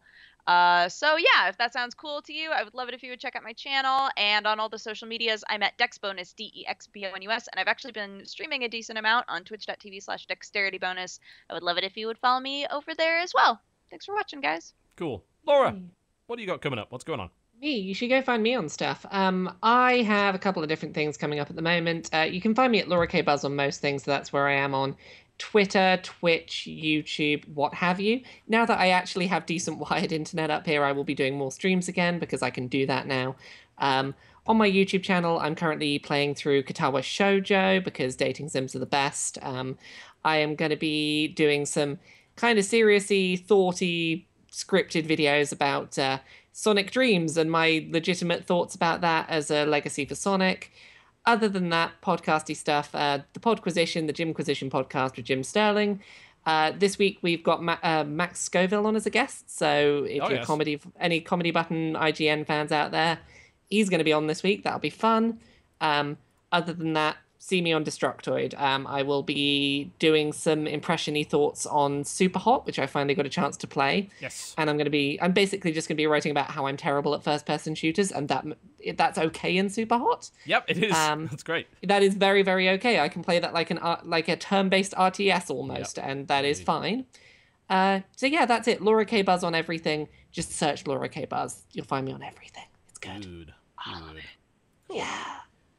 Stuff coming up this week. Well, there's plenty of games landing on Steam that may not get played. I'd like to look at Zombie, but I'm not sure if I can play it for more than 20 minutes without vomiting. There is, of course, a wonderful game called Fingered that just came out. I'm sure I'll have fun looking at that one. I snagged that. Yeah. Maybe a port report on Final Fantasy if I can be bothered. I like money, and people like me getting angry at 30 frames per second, so why the hell not? Speaking of 30 frames per second, do follow the Frame Rate Police. We are a couple of thousand off from beating the Yogscast and being on the front page of the Curator. So if you could do that would be great. We just love that. That would be fantastic. Outside of that, there is actually that new expansion for Planetary Annihilation, which promises to fix most of the issues. I'll have a look at that. It's called Titans. Outside of that, content patch, there'll be, of course, the new Tavern Brawl this week, which is featuring the Grand Tournament cards prior to, I suppose, next week release, most likely, of that expansion. And we'll also be launching our two 95.5 The Weasel shirts. They're going to be coming out quite soon, along with the exclusive Weasel poster. Do keep an eye out. I'll put out a YouTube video letting you know. We are going to sell those discounted, so it's not going to be quite as expensive as the previous t-shirts, and we will also run it for a month this time. So people were complaining we had them up for 2 weeks. That wasn't enough. We'll do them for a month. So buy the Weasel stuff, even though it's perhaps months past its relevance. We don't care. They're good designs. Everyone loves them. Buy the Weasel. Absolutely. Buy the Weasel. Yes. Buy the Weasel. Are you buying the Weasel? You should be buying the Weasel. You should be buying the Weasel. Cheers. Buy the Weasel. One last thing, it's sort of Weasel related. CoxCon videos. Jesse, when? They are being uploaded to me on whatchamacallit, the Dropbox as we speak. So you'll have them this week. Yay. You should watch Coffee Time because I'm in that. I got myself on stage there you somehow. are Yeah. and we dragged Laura onto the stage. And it was I talk about the time that I shat myself. So yeah. Sounds brilliant. That did happen. Unmissable. That did happen. Yeah. Yep. You want to find out about it? Go watch that Coffee Time. Don't miss Co-optional Lounge, where we, for the first and only time ever, do Cards Against Humanity. It's extremely offensive. And you decided to put that up, did you? We like money more than we care about angry people, but all I'm going to say is good luck. Good luck. I'm sure we'll be just fine. But we also played A Dark Overlord, which was great. And even if you watch nothing but that, you should watch that. Simple as that. Yep. So that is coming. And that pretty much wraps us up for the show today. Thank you very much for watching. As always, very much appreciated. And that's pretty much it. Follow us on Twitter. Subscribe to our YouTube channels. And if you missed any part of the show, you subscribe to this channel, you can watch the VOD available right now. Or if you are not, well, you're going to have to wait till Thursday. It'll be on youtube.com/cynicalbrit. Thank you very much for watching, folks, and we will see you next time.